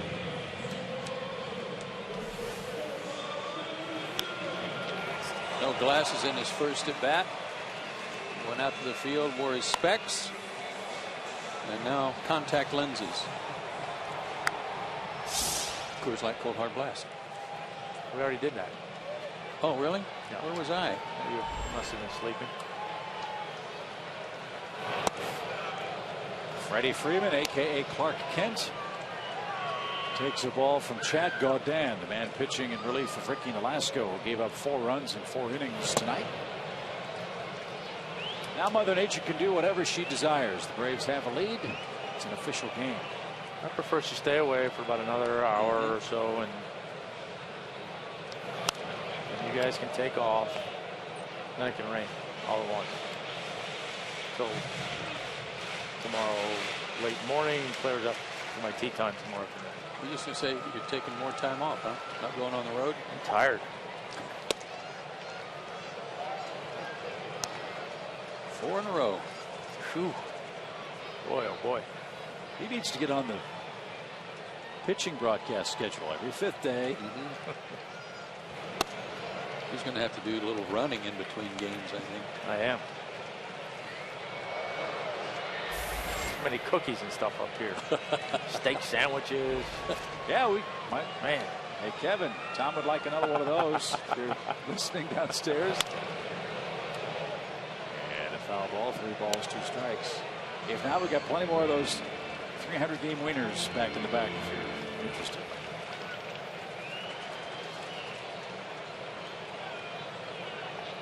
There you go.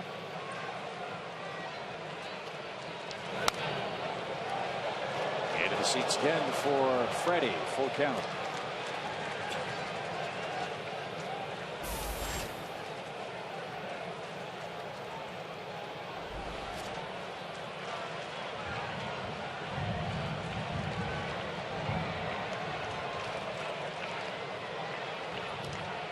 And Freddie walks. Good start to the 5th. Freddie aboard for the 2nd time in the game.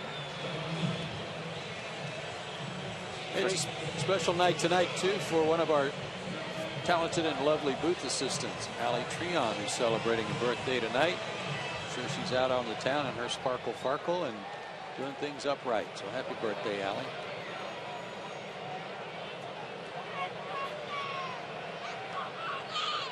Dan Uggla has struck out, walked, and scored. And that ball in the dirt from Chad Gaudin. Gaudin. New Orleans.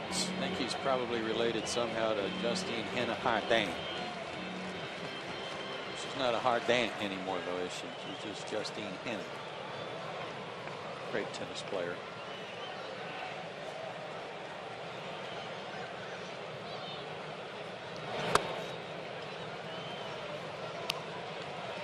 Chad has pitched in a lot of places.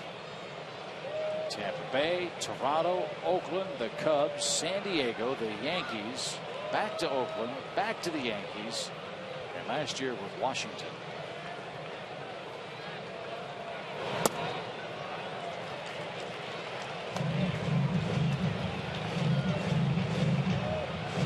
Wallpaper his den with his old jerseys. In his bio in the Miami Media Guide, list personal information where the man goes to went to high school, went to college, where he was drafted. They also list marital status. Chad Gaudin and his wife Sindel have a son, Gunnar Cater Gaudin. Really? Yeah. He's about to get a little bit of Ozzie Gaudin Guillen coming out there to have a word with him.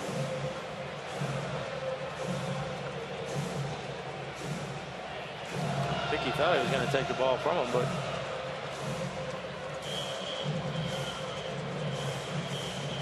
nobody up and throwing in the Miami bullpen, so it's Gaudin's game here in the 5th.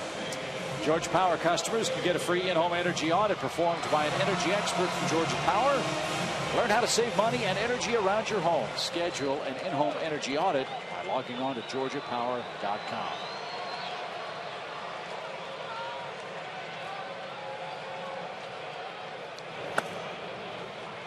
Ball 1.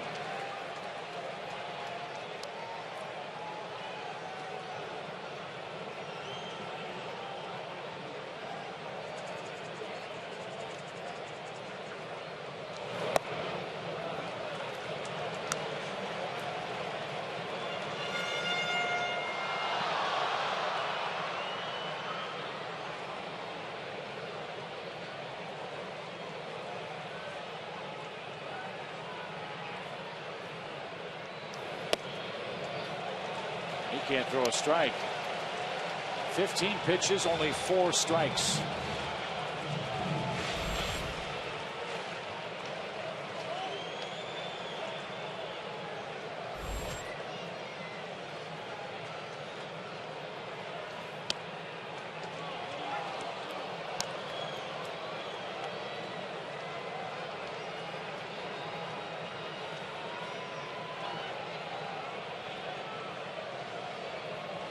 Brian might pop the buttons on his shirt swinging at this one if it's close. High fly toward left. Morrison is there. Ball was hit awfully hard. Again, the wind blowing straight in. And Brian is the first out. Well, high fastball away from him, but got under it just a little bit. And in this wind, it's not going to go anywhere.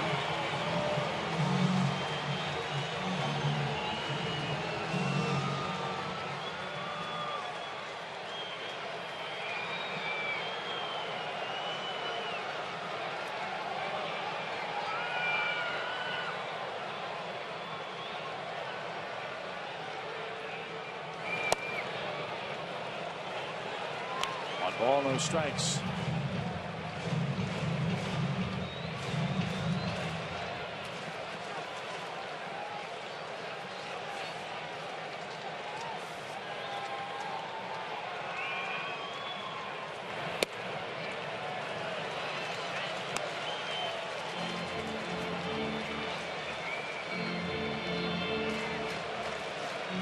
Chipper's 3 for 3 lifetime against Gaudin. One of those hits a double.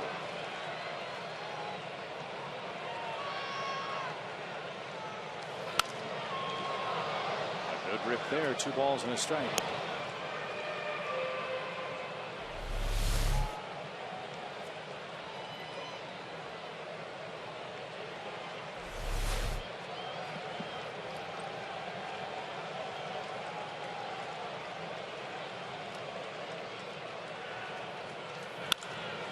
Chipper's 4 for 4. Freeman around third. Bonifacio's throw is cut off.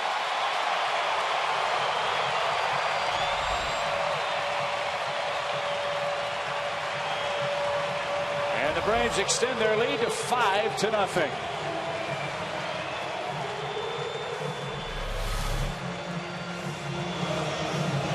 Tried to turn that ball over, run it away like a sinker to Chipper, and it didn't move enough. didn't do much.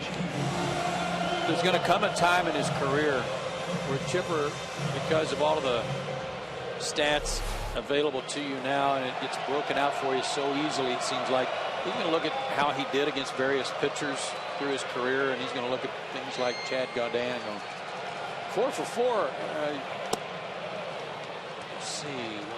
One of those was. I have to go back and look again. With that single, Chipper's now 56 hits away from 2,700 in his career. He's 15 RBIs away from 1,600 of those. And he's only 12 RBIs away from the highest among third basemen in baseball history. 1,597. That's pretty amazing. That was a stat that Rich and Caney found for us a couple of weeks ago, chasing down Mike Schmidt and George Brett. Great company.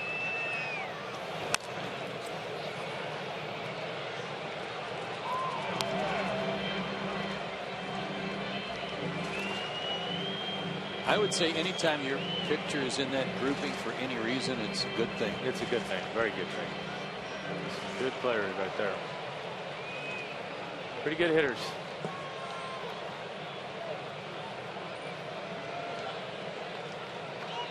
One and two to Jason. And he drives one a mile down the right field line. Off the fence foul.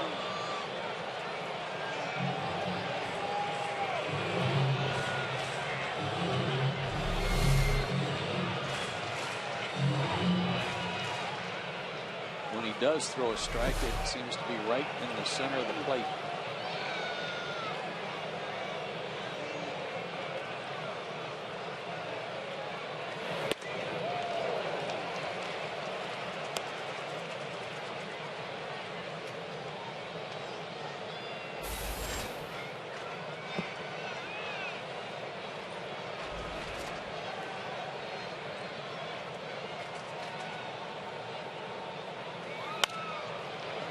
That's line to left, foul.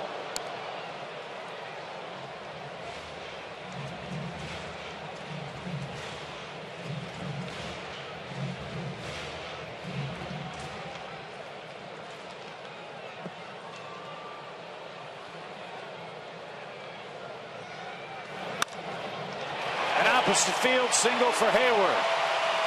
That'll bring home Ugla.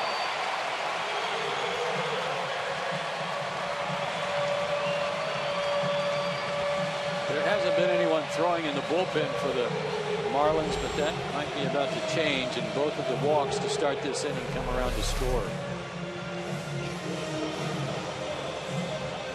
Same thing, like you were saying. Try to go fastball away, threw fastball middle. Jason shot it through the hole. It's short. So the Braves lead by 6 in the 5th inning. Tyler Pasternicki has 2 of the Braves' 9 hits. And he takes a called strike at the knees.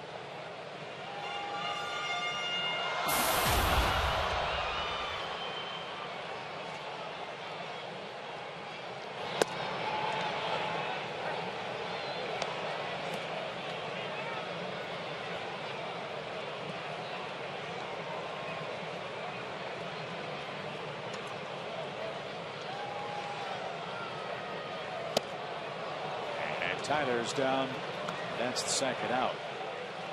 6-0 Braves in the 5th inning. All year long, Braves baseball on Sports South is being presented by Academy Sports and Outdoors. The right stuff and the low price. Brandon Beachy's got a big lead. Remember, he is baseball's ERA leader. He hasn't given up a run tonight. He came in with a 1.60 earned run average.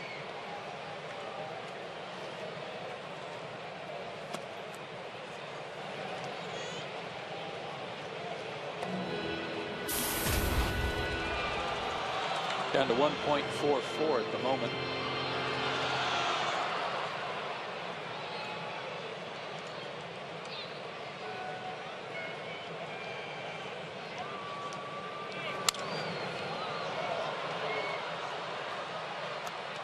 You know who leads the American League in ERA? Derek Lowe.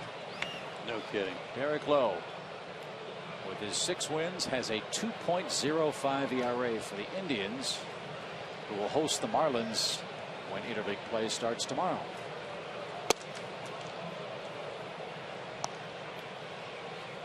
Well, good for Derek. Yeah. And the Indians. Change of scenery. Apparently he's done him some good. They had a big rally today to come from behind and beat the Mariners. Cleveland's in first place in the AL Central. That's got to be one of the big surprises in baseball. They've won 4 in a row now. They're 3.5 ahead of the Tigers. Make it 4 ahead of the Tigers. Minnesota beat Detroit today. Yeah, what's happened to them? Twins? Tigers. Well, they got a few guys hurt, but Beachy lines a single to right. Streaking around his chipper.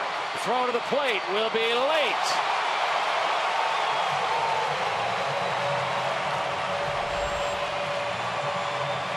Fourth RBI for the Braves pitcher.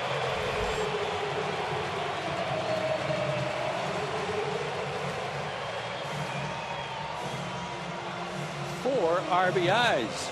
That is some good work by Mr. Beachy going the other way here. Another hanger. helping yourself out. He signed as a third baseman closer. He can swing it. Yeah. Slide easy. Okay.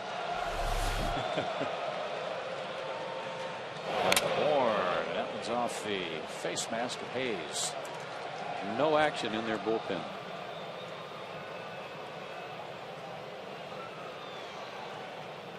Two walks and 3 singles have plated 3 Braves runs. There might be a little bit of a teaching moment here for Ozzie with Chad.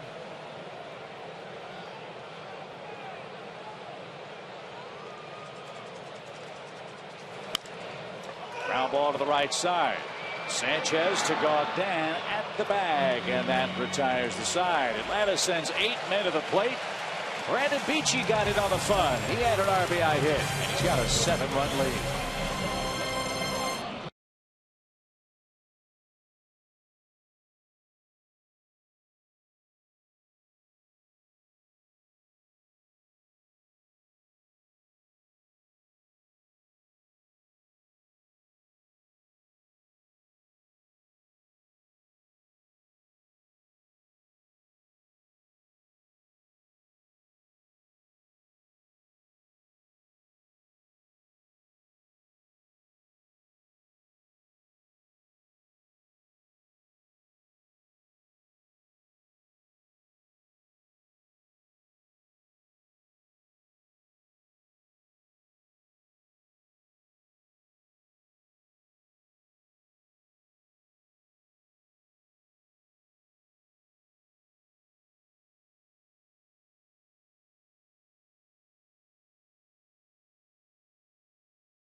Game summary. We head to the 6th inning.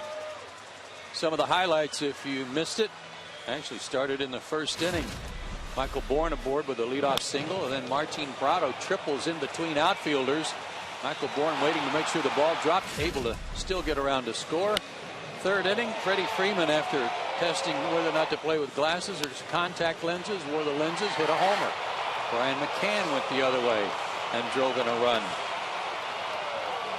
That was in the 3rd inning as well, and the Braves have just added 3 more for Brandon Beachy, who has shut him out so far on 4 hits. And his ERA is 1.44 now. 1.44. And he's got Infante, Ramirez, and Morrison up in the 6th.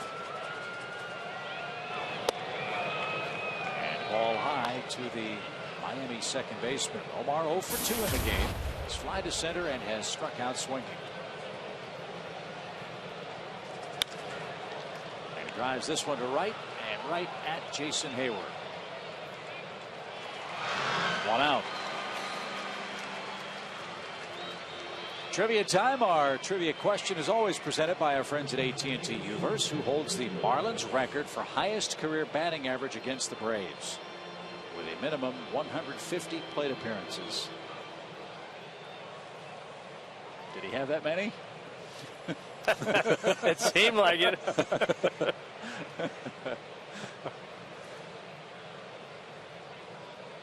Talking about Mike Redmond, of course, as Hanley Ramirez bats. You know, it's funny. In the history of the Marlins, they had so many great players, but it didn't seem like they stayed there all that long. They won a championship, and these guys were moved along for financial reasons. Miguel Cabrera would be a logical guy. He's such a great hitter. So what a guy who's one of their assistants to the president, Jeff Conine.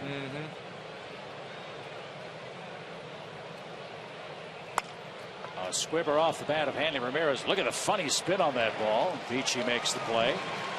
And 2 men are out. Tom, you have a thought? Yeah, guys, I talked with Livan Hernandez before the game today specifically about his time in Miami, and I said, you won the World Series at such a young age. Did you think it would be easy and you get back year after year, admitting his year with the Giants? And he said no, because they broke up the team and started selling everybody off. People just disappeared. We'd show up and say, where'd that guy go? And never hear from him again. That was kind of sad, especially after that first World Championship. A lot of folks in South Florida still haven't forgiven the then ownership of the Marlins for that. They wanted a chance to defend their World Championship. But a story I heard was they did everything right, still lost $40 million. It's awfully tough to take. And Wayne Huizinga broke up the ball club, eventually sold it. Now Jeffrey Loria and David Sampson own it. They've gotten their new ballpark. We'll see if that creates the solid financial footing that will keep the Marlins competitive and keep this core group of players like Logan Morrison around for more than a year or two. I'm sure Mr. Huizinga did just fine once he sold the ball club, but it's always been explained to me that the year you make the money and capitalize on a World Championship is the year after. But they broke up the team before they had a chance to enjoy that follow-up season. Fly ball by Morrison, headed toward Prado in left. Martine's got that backpedaling. And it's 3 up, 3 down for Beachy, who is pitching another beauty at home tonight.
Welcome back, because it is the Coors Light 6th inning.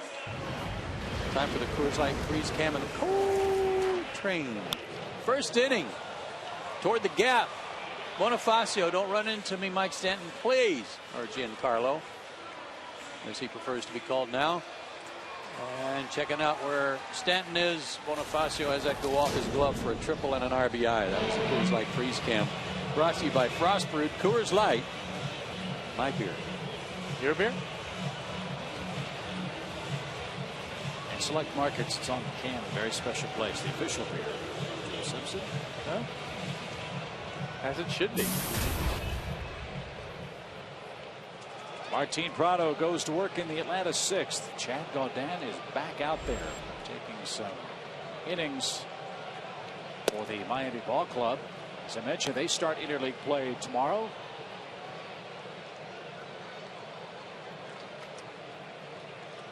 Marlins head up to Cleveland to play the Indians.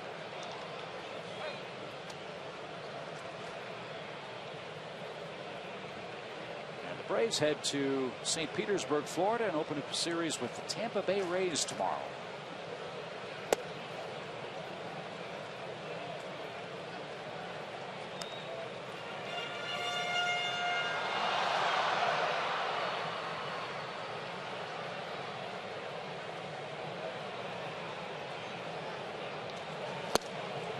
There's a good pitch. 2 balls, 2 strikes.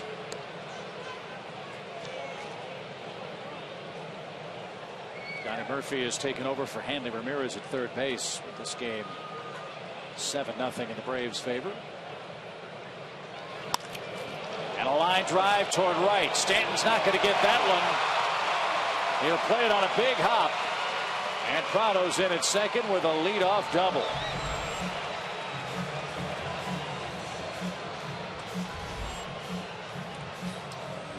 So interleague play starts again. American League has won the overall head-to-head series against the National League for the last 8 years, believe it or not. And our coverage starts tomorrow from the Trop at 7 o'clock Eastern Time. Our Jameson in upcoming schedule. A look at the Tampa Bay Rays, a very tough club on their home turf. Good pitching. Still no word who's going to pitch that middle game of the 3-game series, but the Braves will see James Shields Friday and David Price Sunday. You can bet it'll be somebody with a good arm. Freddy Freeman pops one up toward left. Morrison is there for first out.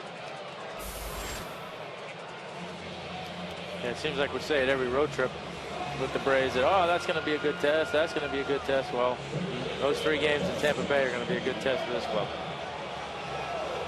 You guys had enough interleague play? I have, but I have. Doesn't matter what I think. But it's not going to go away now. Not with the change in everything next year. There's going to be interleague every day somewhere. In case you wondered, the Braves have played Tampa Bay a lot in interleague play, 21 times. The Braves are 15-6 all time against the American League team from the Sunshine State.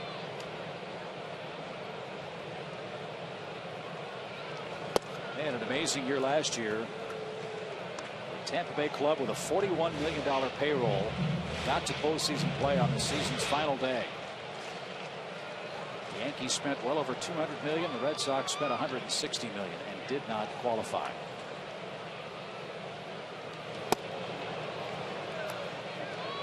They did in the American League what the Cardinals did in the National League.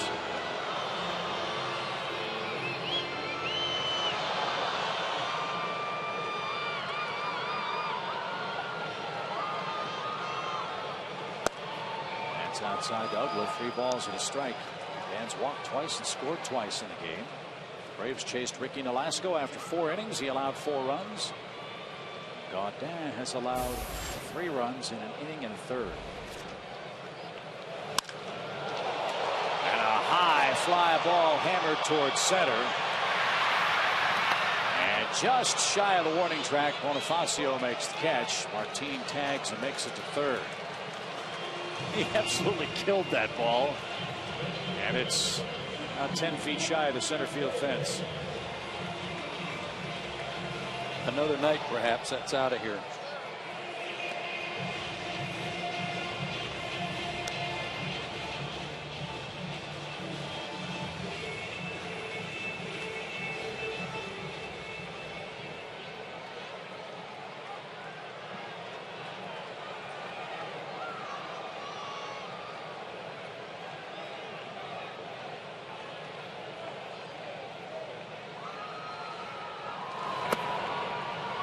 1 to Brian McCann. Brian has an RBI double in the game. Brian's last 3 games, he's 5 for 12 with 3 RBIs. So his average approaching the mid-250s.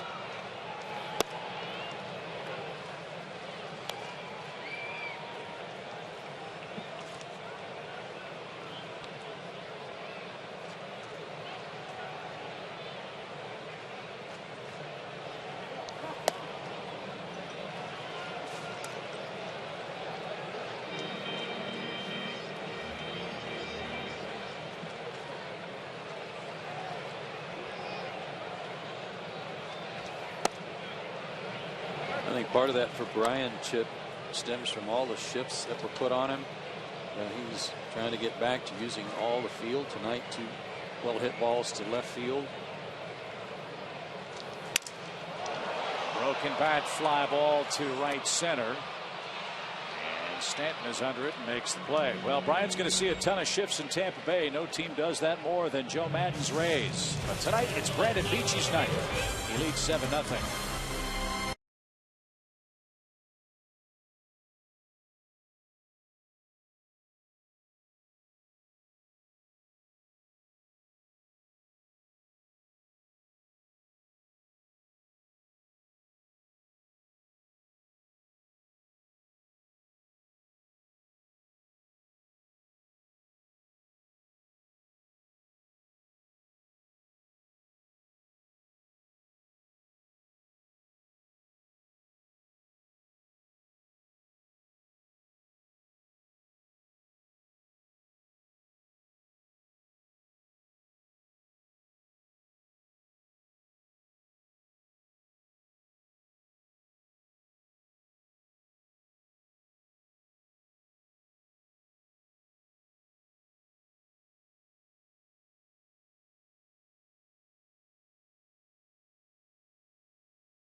Seven nothing tonight, Tom Glavine. Yes, he's been doing a nice job, and that brings us to our Home Depot tools from the dugout. He's had a little bit of everything going tonight. The ground balls, he's had a couple of strikeouts, a change up there. He had a big strikeout of Omar Infante with a runner in scoring position. And he's gotten a little bit of help from his friends in the outfield. Michael Bourne making a nice catch there. So he's done it a variety of ways. 3 strikeouts, 6 grounders, 9 flyouts. And that's our Home Depot tools from the dugout.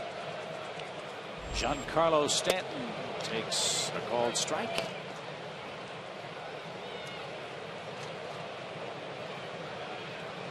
Stanton has grounded out, and he's popped out to Freddy Freeman, who did a pirouette move along the first base line to haul in that 4th inning drive.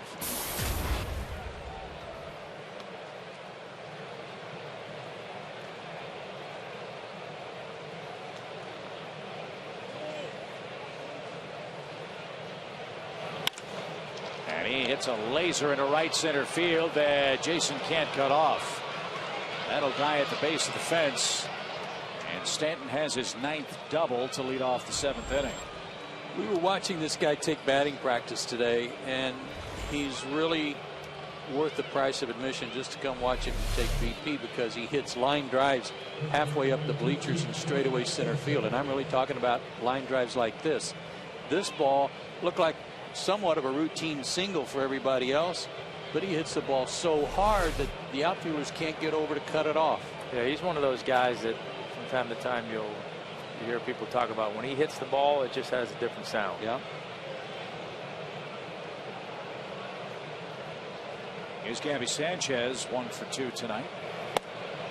What if you took a poll of all the general general managers in baseball, how many of them, if they had to choose a young position player to start their franchise, how many would pick the guy standing at second base? It'd be silly not to at least have him in the discussion.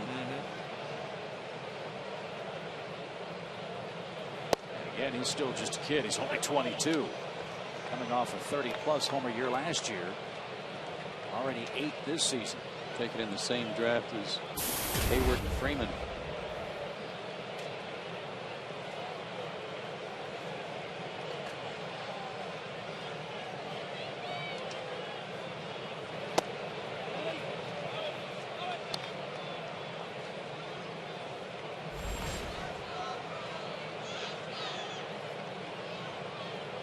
Stanton was a second-round pick, believe it or not a first-rounder.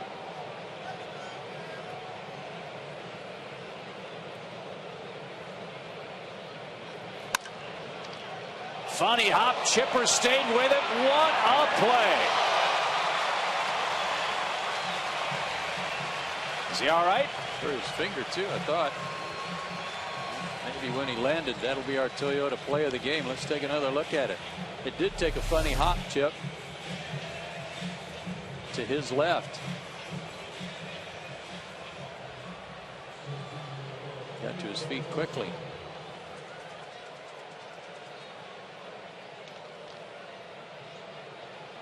Thought maybe he jammed his hand down in the ground a little bit, but it looked like it landed flat.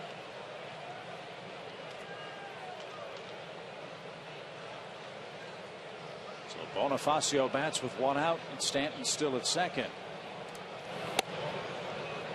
1 ball, no strikes.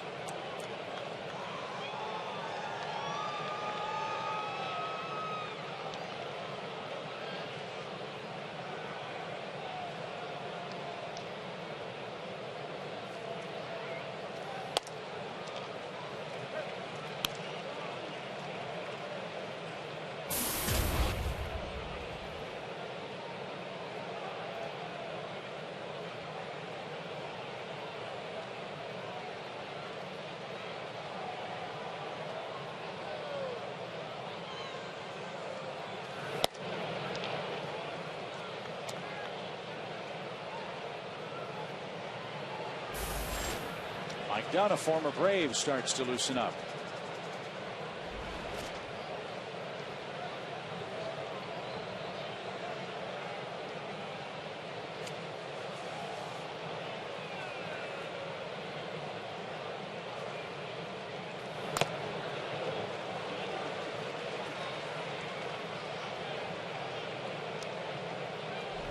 I don't know where that got Brian. Chest. Got him right in the Mizuno.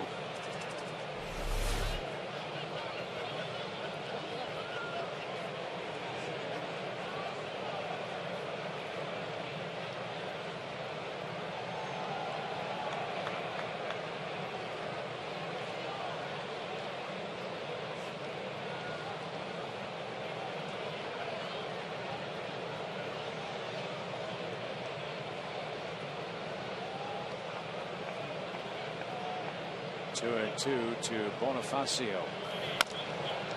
High hopper towards second. And Stanton to third, 2 outs. That went back to another 94 fastball. Tommy kept it down and almost looked like it had a little running sink to it. Yeah, a little cut sink to it.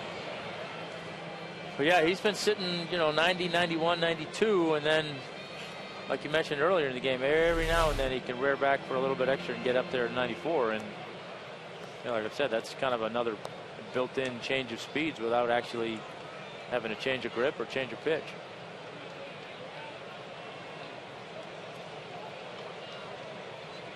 Brett Hayes bats.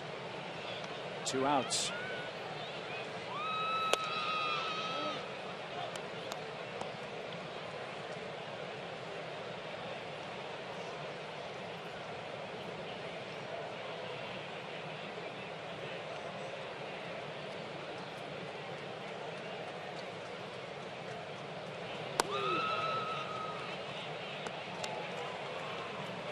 Two and 0.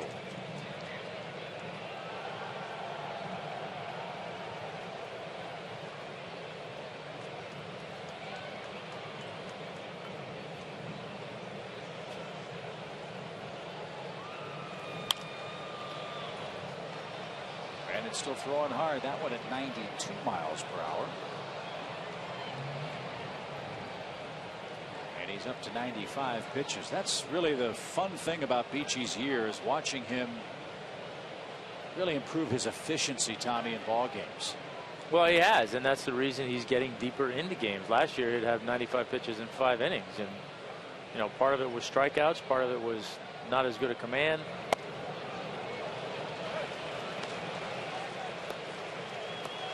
And with good stuff tonight, Beachy struck out 3 men. The most pitches he's thrown in any inning is 16. This will be his 17th in the 7th inning. You know, he's not striking out guys at a crazy pace like he did last year, but it's not for lack of stuff or anything. You know, not that he's not throwing as hard as he did last year. I think he's just figuring out how to pitch a little bit more efficiently and not just be a rear back and let it go kind of guy. But when you have that and you need a strikeout, he certainly does have the weapons to get them. Stanton stranded at third. Beachy's shutout continues as we stretch at Turner Field.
By Academy Sports and Outdoors, by Georgia Power, and by Nissan.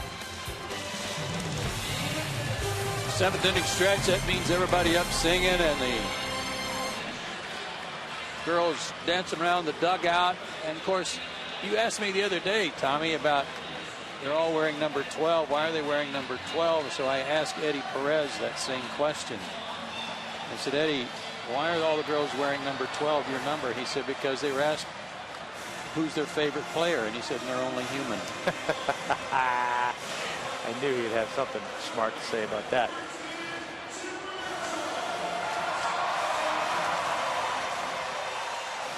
That guy's probably earning favorite player status around Braves country the way he's pitching this year. Brandon Beachy with 7 shutout frames so far.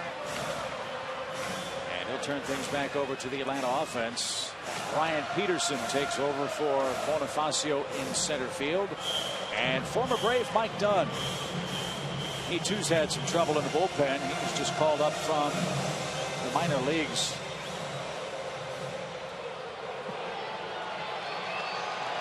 Got off to a real rough start, sent back to New Orleans, and just called up on the 11th.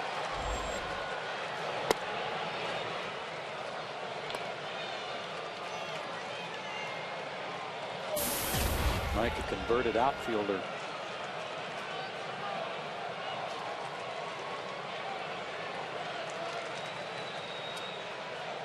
Chipper Jones starts things off. He's 1 for 3.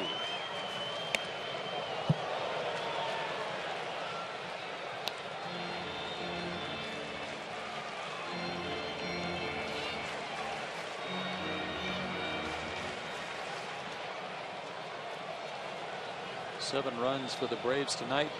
All runs driven in by 7 different guys. including the pitcher. No surprise there. He's relentless, isn't he? He is. I got to quit setting him up. That's cued foul.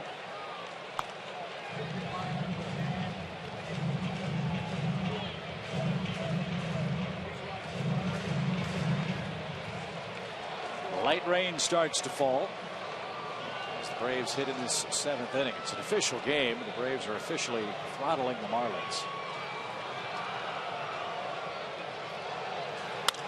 Line off the glove of Infante and into right center field.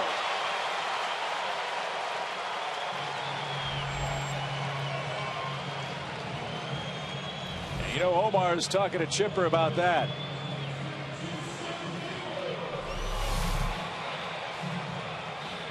Good low fastball. Right off the fingers. Yeah.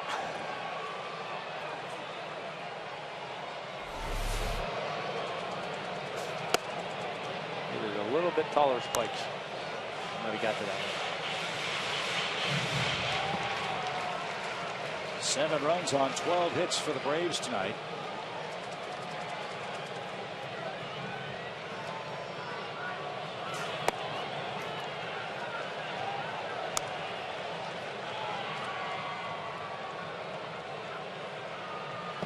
He had 10 hits last night, didn't he, in the loss? Yep. 4 runs on 10 hits last night.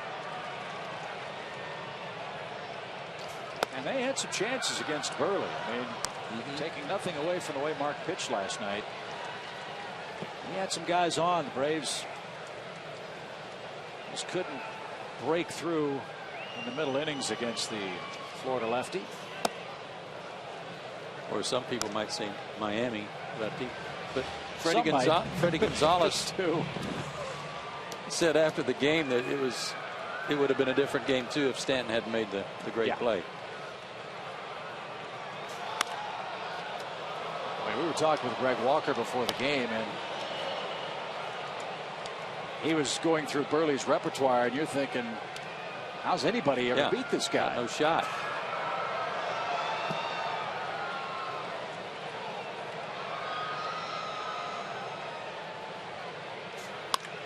Jason smokes that one to Infante. Picks that one cleanly, but Reyes couldn't handle cleanly.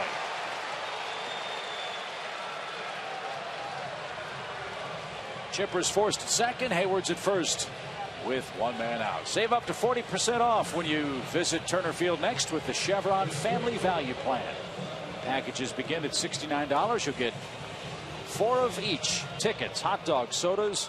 You'll get 1 parking pass, 1 game program, and 1 $10 Chevron gift card. Visit Braves.com/tickets or call 800-745-3000.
Two and two.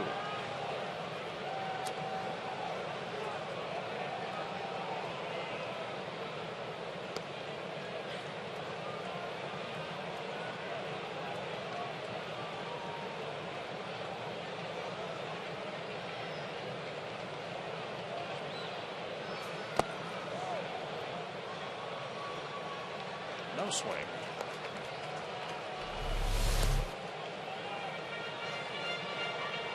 No, he didn't. That's about the same one as Harakinski took in St. Louis.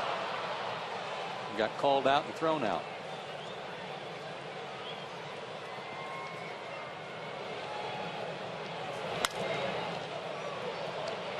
fouled out of play. We will next see the Marlins down in Miami. That'll be at the end of our next road trip. After we head to Tampa Bay and Cincinnati, the Nationals and Cardinals are here. That ends the month of May. And we start June with a 3-gamer in Washington, then 3 in Miami, June 5, 6, and 7. As Pasternicki fouls that into the glove of Hayes for the second out. And Beachy will continue on here tonight.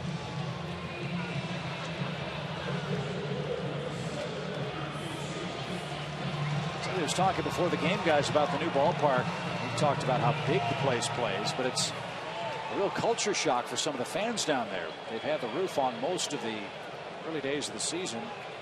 Very wet, surprisingly, in Florida. But some fans are complaining that the ballpark is too cold. Really? The air conditioning works too well. Huh.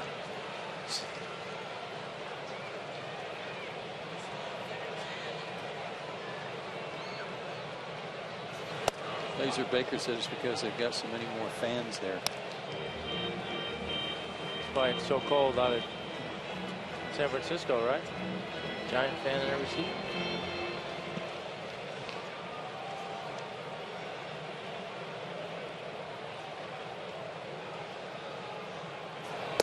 Thankfully, it's the 7th inning. 2 balls, 1 strike.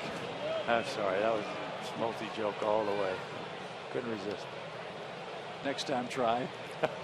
I've even used all my Eddie Perez material. Maybe they can cool it off and just turn on the air conditioning when the Braves are here, like they used to do in Minnesota. Yeah. Yeah. That one was so obvious because there were those huge vents Yeah. right behind home plate.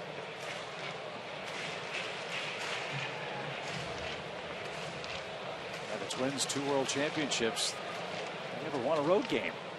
Only wins came at the Dome. 2 balls, 2 strikes.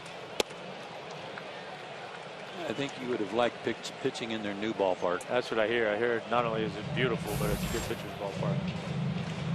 Looks nice on TV. Mm-hmm. Plays very large.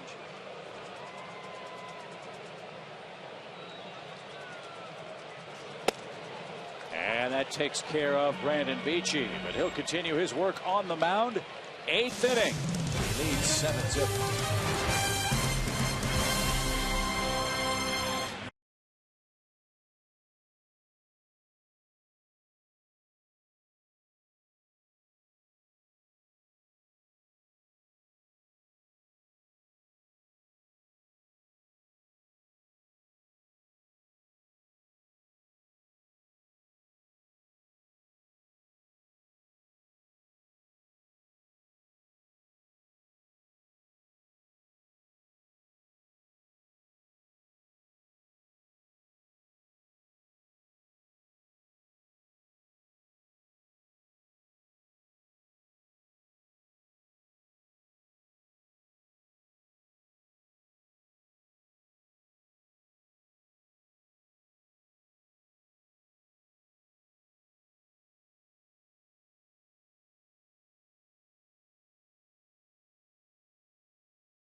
Hit gem against the Miami Marlins.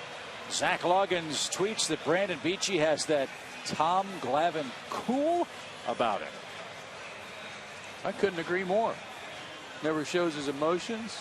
Always has his jaw set no matter what's going on. He acts like he's got it all under control, even if he doesn't. So.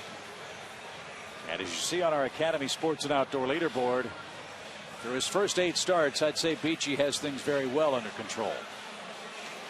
About to join some good names there if he can finish up tonight with a ZRA somewhere in that vicinity. And how about Jair just last year? Yeah. Brandon's continuing to mature. He's continuing to figure some things out, and really turning into a solid pitcher.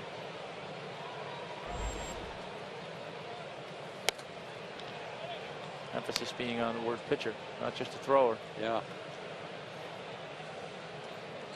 The longest Brandon has ever pitched in a major league game is 7 1/3 innings.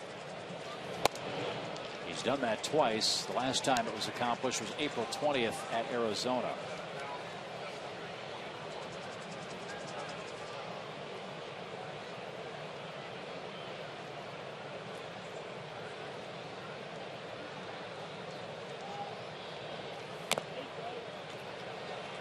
Now he's ahead of Brian Peterson. 1 ball, 2 strikes. The thing that strikes me about when you get near the end of a Brandon Beachy outing, it usually the first sign that crops up is a base on balls. Maybe he even on 4 pitches, or all of a sudden he just becomes off a little bit. So far tonight, no signs of that whatsoever.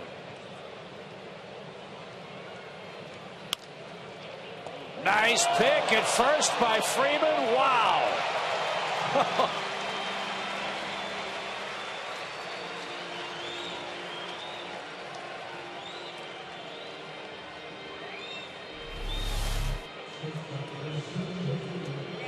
He's ready, at his glove down.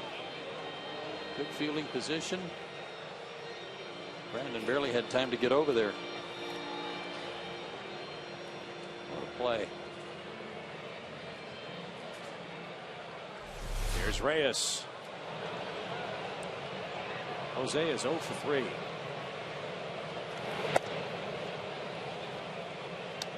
Nice crowd tonight. They've hung in through the 8th inning this evening. 27,724.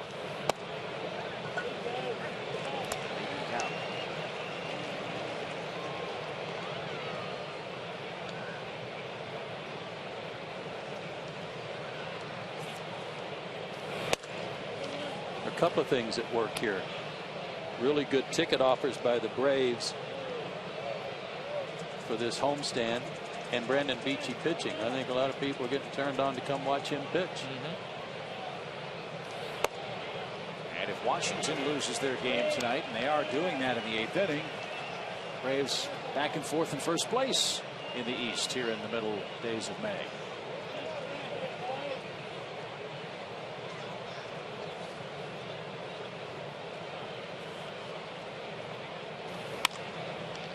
Chipper to his right, unloads quickly, and it's a new career high for Beachy in innings pitched. 2 outs.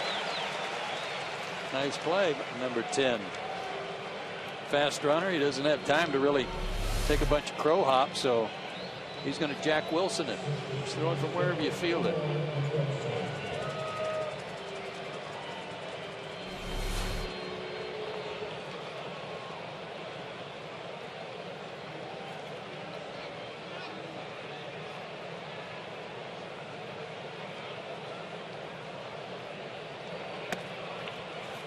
Just a little low to Omar Infante. His season high in pitches is 111. That was when he went 7 1/3 at Arizona. He's at 108 right now.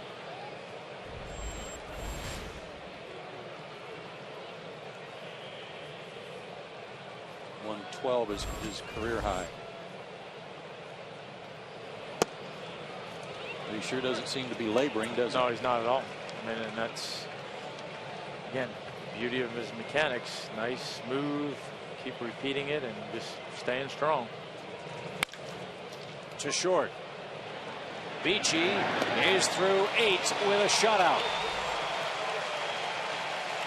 What a night for the kid.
Spectacular. The offense for the Braves gave him 3 runs with which to play after 3 innings, and he has cruised right along. Always nice to get that 1-run lead early, too, to have something to work with. And the man in the batter's box is the man that scored it. Michael Bourne led off the first inning with his 56th hit this season.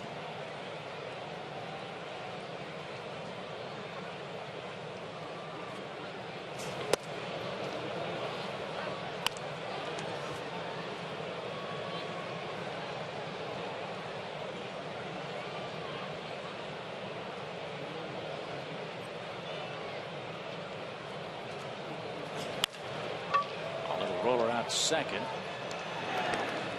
And 1 out in the Atlanta 8th. Had a while to think about our trivia question. And some early guesses. Let's see if we can guess a little more here. Who holds the Marlins record for highest career average against the Braves? The minimum is 150 plate appearances. Going off the chart. Moises Alou. Okay, I'll go Miguel Cabrera. I think that's a good one. And I'll say Jeff Conine. More suspense.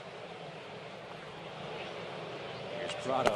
So you got one of the answers right last night, right? Mm-hmm. And I got one of the answers right. There are 2 of them, so that means it was way too obvious. God. Come on.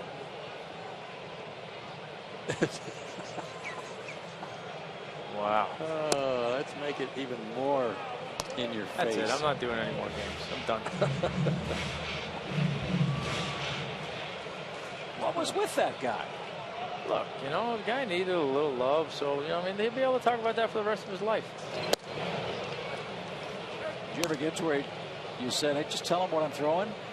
There were, I can't tell you how many hits he had up me where I just had to laugh because it was just like, you gotta be kidding. Sutton said he did that. He had a guy, Rance Mullenix, couldn't get him out. He could have drop kicked it up there and he had hit a line drive somewhere. And Don said, I finally told the catcher, just tell him what's coming. And then that kind of got in his head and helped a little. Yeah. Bouncer toward third, foul by Prado. 2 extra base hits for Martin, a 9-game hitting streak, another multi-hit game.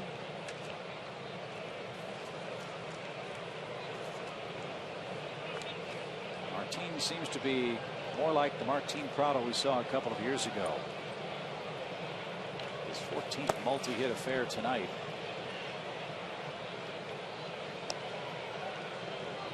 There wasn't anything he could do about that staph infection that waylaid him last year. The one thing that bothered him about last year, he said he felt too heavy. He had put on too much weight. And he tried to streamline a little bit this winter, and I think it's really helped him. And I don't mean put on too much weight in a fat way. I mean he worked out too much. And I think Martinez said he's much more conscious of how he needs to manage his pre and post game workouts. He wore down some too, he said last year.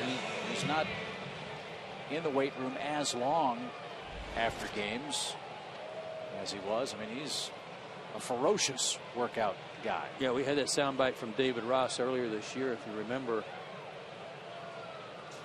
And we were asking some of his teammates, you know, what their impressions were of Martin, what kind of a teammate he was. And David Ross, one of the things he said is he works hard and sometimes too hard.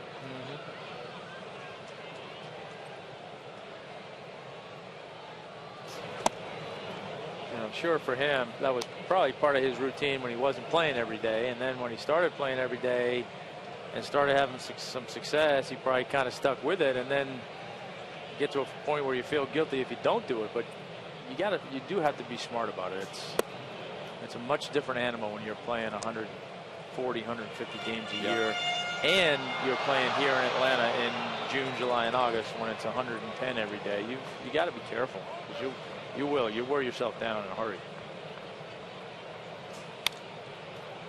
Plus the mental aspect of bouncing back and forth, third base, left field, third base, left field.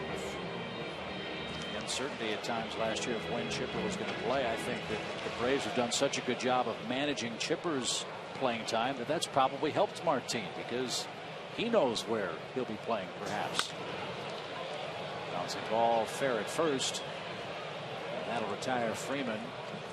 Our team moves up to second base. It also helps, too, that Juan Francisco is on this roster and has been, for the most part, the man playing third base when Chipper doesn't. Yeah, it's one thing to come to the ballpark prepared to play anywhere and everywhere when you're a utility guy. But when you're now the left fielder, but you know you're going to get a spell at third base every now and then, or maybe somewhere else, there's a big difference between doing that every now and then and doing a lot. And if there's one thing that baseball players are, they're creatures of habit, and they want that routine and that habit, those habits, to be as consistent as they can be. I'll add another little twist for you.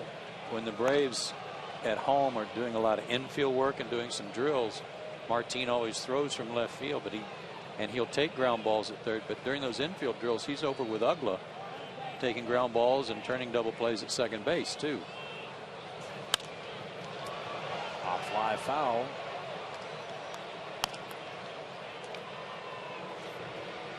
Wasn't that where Martin made the All-Star team? Mm-hmm.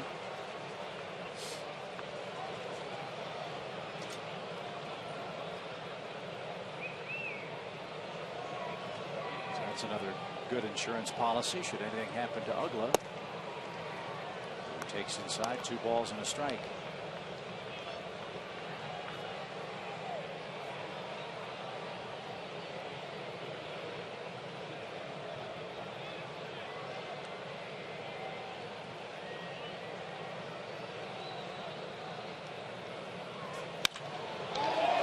Line drive to left is caught. Logan Morrison's there, and that ends the Atlanta 8th. Brandon Beachy will try to go the distance for the Braves. He leads 7-0.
For the complete game shutout here at Turner Field in Atlanta.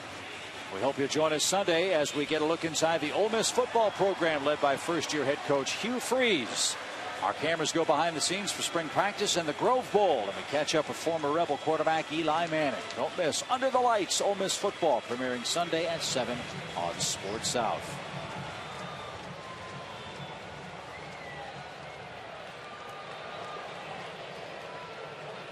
Beachy at 110 pitches. He's allowed 5 hits. And he'll have Ramirez, Morrison, and Stanton in the Miami 9th. As Tom said, it'll probably be a short leash here, depending on whether or not he gets into any trouble. But he has not been but to 1 3-ball count all night. And that was Logan Morrison in the 4th inning, who later flied out to left. Well, it's like Brian McCann was telling me before the game. He's just been filling the strike zone with his fastball in particular, and 38 balls and 74 strikes. So that's getting it in the strike zone. 3 pitches. And Donnie Murphy. who was in defensively, is out number 1. Murphy took Ramirez's spot an inning ago or so.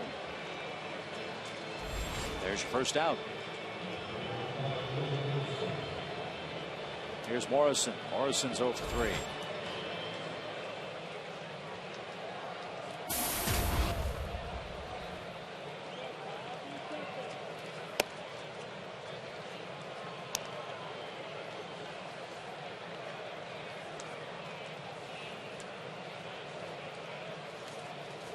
Heartbeat going up a little bit here, Tom.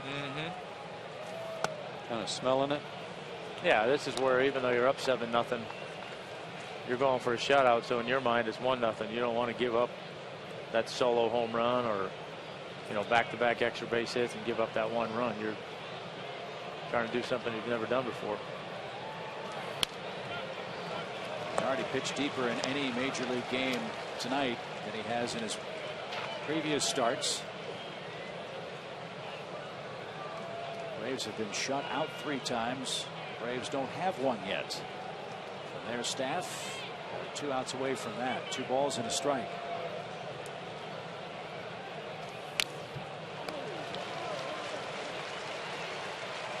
He didn't have a complete game in the minor leagues either.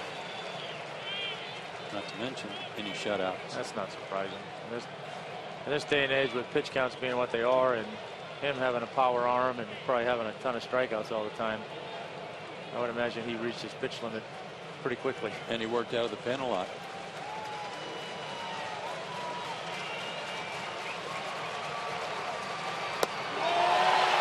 Two swinging strikeouts in the 9th inning.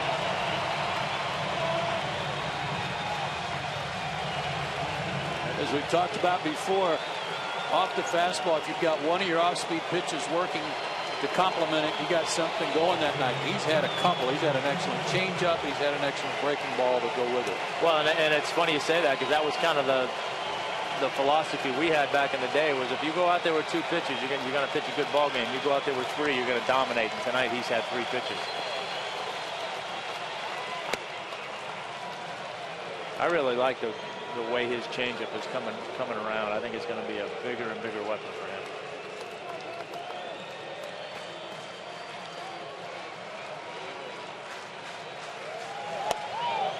He's going to have to earn it with this guy.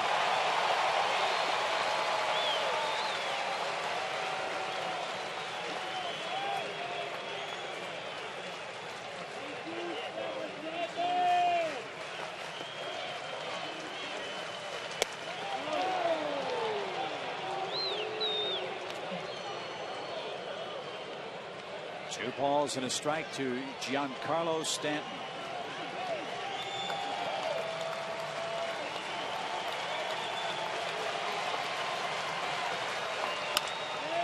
Roll to the left side. Tyler's got it. Complete game shutout number 1 for Brandon Beachy, and look at his smile.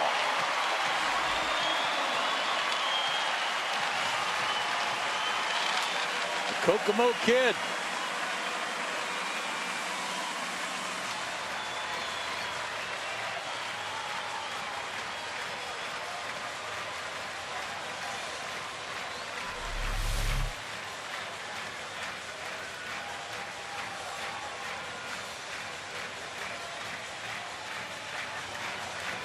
What a night. Yeah, great job. Good for him. Good feeling right there. First of many, I'm sure. I've said it a million times, but one thing I love most about baseball is watching young players grow up, like we've seen Mike Minor do, like we've seen Brandon Beachy do, Jason Hayward, Brian McCann, the list goes on and on. But another